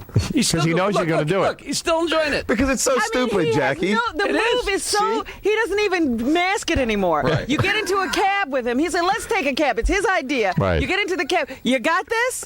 Robin, you know what it is? got It's no so money. funny. Every day, I say to him, if you would just say, hey, let's go get some soup, fine, I'll go down and I'll pay. But every day, it's you Jackie. buying go me Jackie, soup. how can I do it? No, he for says, me? are you buying me soup? What I think is buying funny me is lunch? you buying think me- he'd go down and get the soup and bring it to you, and you pay for it. So I couldn't I'll 'cause buy I you had- fly, something simple like that. Right. But just the fact that he throws it in your face. Are you buying me lunch today? Right. Let's go to the Fry's so you can pay. Well, Are how you else is buying he me going to lunch get you to do it, though? Yeah, I know, because the problem is, I can't He's deal got to with... be direct. No, yeah, Howard, 'cause I if he can't just deal with the says- tension of walking downstairs with no money in my pocket, Right. hoping that Jackie doesn't go, I hope you're paying for this. What about So I gotta showing figure it out up with here. money in your pocket? Here's a concept. Money in your pocket. I have no money in the bank. How am I going That's to get because you probably got a massage 3 Yeah, but times Howard, this week. Again, I'm overdrawn. Did you get a massage 3 times this week? Oh, I got a better story. Right. Hey, Robin, do you know a good massage therapist? Yeah, here's the. You got any money so I can pay for them? How much is the massage? Got any money so I can pay for it? Are you serious? Serious. When was has this? happened. In the halls. He'll just do this stuff. No, I asked to borrow the money. Oh, yeah. But do I ever get it back? Wait a second. The move. Wait, I like this move. Robin, do you know the name of a good massage therapist? All right, now give me some money so I can pay for it. I'll massage the money Oh, out you of don't know your what I did wallet. to Fred? I'll go into New Orleans. I said, hey, Fred, I changed him a 5. Yeah. And he goes, no. I forget. Or he said, yeah, and I said, all right, well then, can I borrow $1? Because I didn't have a 5. Frank, because you got All right, here's my dog Pooh shoes. He's a panhandler. Here's my shoes. Everybody is What happy is this? that I you have missed to this. clean these shoes. Here's my shoes But for Howard, my let dog me just duty. say one thing. I'll clean them. Here's $100. I'm also Yeah. very sure they generous tape that, to Howard. these people, Right. too. It is, How? there's not a one. This isn't one-sided. Oh, I haven't been generous to all you guys. Come on. No. have we been generous to you? Yeah, I think it's kind of reciprocal. I don't think it's a Yeah. you know, I- a one-sided. give and I take. I got a I better can't. story. Wait, I can't say it, John. But with Robin and Jackie, they What is the story? overwhelm you. He'll come to me and say, I took $100 out of your purse. Oh, Right. No, wait, I never took money out of your purse. I got the money. I want to borrow $100. I took it out of your purse. Grillo I took have it. done I that. had Grillo take it. I you never had- took it. But they Oh, take my- the money right out of my purse. What? I had Grillo What take are I you never telling take money me? out of a purse. What are you telling Well, me? they always tell. It's not like they steal it. Right. Oh my But God. they'll say, I took $100. And don't you ever say, "Don't be in my purse"? There's things in there I don't want you to see. Gary Robin, here's a beauty. must Tell me like if this that. ever happened to you. This is funny. At the other building, this happened to me, I'm sure at least 5 times, where I showed up. Oh, and yes. I'm just Yeah. walking into the building. A cab pulls up. John comes running out with his hair wet. You got five. You got five for the cab. I'm like, what have you done if I wasn't here? He gets in the cab without money. No, this is a true story. Yeah. I can even make it worse if you want. Right. I have a tab going with the parking garage attendant downstairs. Right. For what? For tips or for your parking? And he's the biggest tipper in the garage, by the way. No, I just borrow like $20 every now and then. Oh, wait. You're borrowing money from. What, you're borrowing money from the garage attendant? Yeah, sometimes. How do you work that out? And they lend it to you? Yeah, I have a little tab going sometimes. What do you mean, like for extra? If I'm like, sometimes if me and Jackie go down for soup, Yeah. I don't want to tell Jackie I have no money because then he'll go, oh, I'm paying again. Right. So Jackie doesn't see this. I run down, pretend I'm asking the parking attendant, to get my car out. Right. I go, listen, let me borrow $5, and then he'll let me borrow. Enough for a soup for himself, he borrows. Oh, that's great. The world is his slush fund. Yeah. So how much money do you owe the parking garage attendant? Well, now I think that we're about even. Right. Because I always pay him back. I don't ever not pay a debt. Right. Right. Yeah, you got to keep that hole open. Oh. You don't ever not pay a debt unless it's so long the person forgets Howard, about that's it. an amazing move. He's amazing. Borrowing money from the garage. Yeah, I would never think to ask him for money. That guy has no relationship to John. Why would he lend money? I invited him to my party. I think he's a great guy. All right. Jackie, do I owe you any money? Have I paid you back every debt that I've ever borrowed from you? Robin, same what a thing. great man. You know what? Robin, do I owe you any money? Wait a minute. Just be Sometimes honest. they fade away. Be right, honest. Robin? It gets as bad as this. He'll give you the money back, and then you'll take him to lunch, and Right. you'll pay for it. Right. Oh, but see, Howard, this is Hey, Howard, ridiculous. I forgot about pay the- You're so everything. grateful to get your money back. You take him to lunch. I forgot to tell you about the part where John bought a house, and he had. You buy a house like you leave a little money left over in case of emergency. Yeah. John was tapped. I mean, zero in the bank. And I lent John, it was for 2 days, but Like literally, $4,000. I had to give him $4,000 just so he could buy the house. Wow. He was really down to the wire. Nothing left. To give him Wow. $4,000 to pay the closing costs. That's right. Yeah, because it was just The a guy little. hit I him with some didn't. closing costs he didn't know about. No, I didn't realize how much it cost. And they, the last hour there. Yeah, it's a lot of money. I felt so bad for the guy. Right. He just, he's $4,000 short of buying a house, and every penny he has is tied up in it. Yeah. Well, okay. Did I pay you back? All right, we I pay everybody back. I gotta take a break. I love all these John stories. Interrupt you John, here's my duty shoes. Please clean them. with your fingers. No, seriously, can you just put them in the sink or something and wash out the duty? Sink. I mean, but can I use your sink in here? No, not my sink. No. Use this sink in the men's room. Okay. Oh no, you know what? Get a big bucket and do it in there, Yeah, so 'cause people don't that's have to wrong sink. to put it in the sink. Well, I don't have to use it. Make sure you get that on tape. Tell them I'd like about to it. watch it myself. So slowly. use a bucket, but you know, slop sink to use. there is and use it. Oh, yeah, there is. And use it like a shallow piece of some water. Don't get it on the leather. Just you know what I'm saying. Do a good job. You got a brush? Got a brush, that's what I was going to say, yeah. You got a brush? Go buy a brush. I think they cost like $80. With the brush? Yeah. All right, then forget it. Use a toothbrush. Forget it. I'm not giving you $80. What about the phones? I'll give you $100. All right. Phones. All right. Phones. I'm invaluable. The phones. All right. We got to take a break. So ask And we Jackie if he got pulled over. Did you get pulled over? Yeah. I knew he did. Oh, you did? Yeah, Of course he did. Oh, so you did? Yeah. I want to hear about that. I didn't get pulled over. I can never, you make up never your forget. mind. This is like him using a toothbrush. You're he weird. denies it. Did you get pulled over? Yes, he did. You did really? For like, yeah, it's up. Oh, see. I think the guys. I think Why are it's you saying you didn't get pulled over? just to get him uptight. Oh. But You saw him stammer for the last 10 minutes. It's not even. It confuses the audience. Yeah, it confuses me. It does. No, It does. Howard, but he always does this. So what? All right, you know, it's okay. Just like you borrow and borrow and borrow. All We right. all have our problems on the show. We'll take a break. I'll take Jackie. Who's buying me breakfast?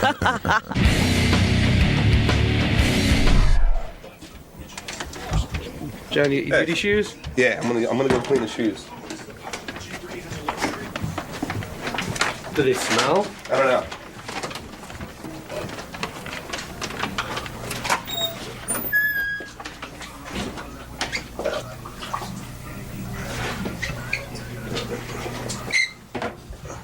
What do you think? That's good, right? Yeah. I don't even see any on there.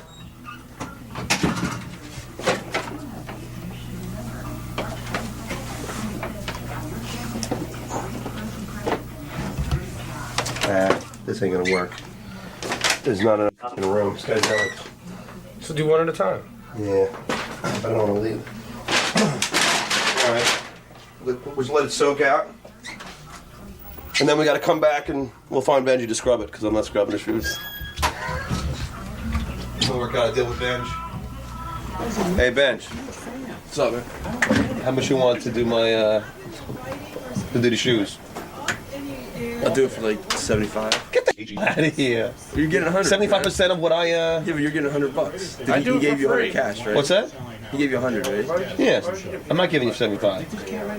So 60. It's the weirdest thing to me that my fans can't write anything nice to me when they get legitimate jobs. All right, $50. Okay, be right back.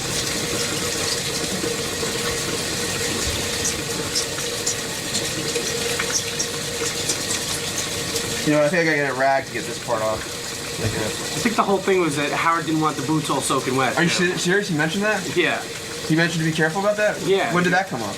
On the air. He said he didn't want them all soaking wet. Well, they're not soaking. Are you serious? Yeah, so I wouldn't... Are you being totally serious? I'm totally serious. Well, they're not soaking. I won't get them any more wet. Yeah. That's why he wanted you to do it with a brush or something.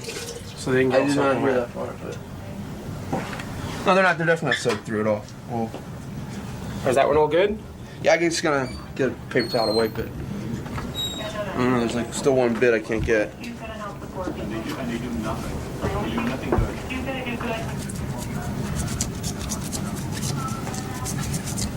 Are these the ones Howard wore in today? Those are like barefoot Yeah. or oh great. I'll have to put them in front of the heater. Can't get that bit. What do you think? Think that's dog stuff? No, it might be like rocks or something. Think It that's looks okay? good. Okay, that'll look good. Alright. Guy just makes me look while I'm looking at it. Drink it. If I get close on it, I swear I'd throw up. I can feel it. Alright, dump it. Quick.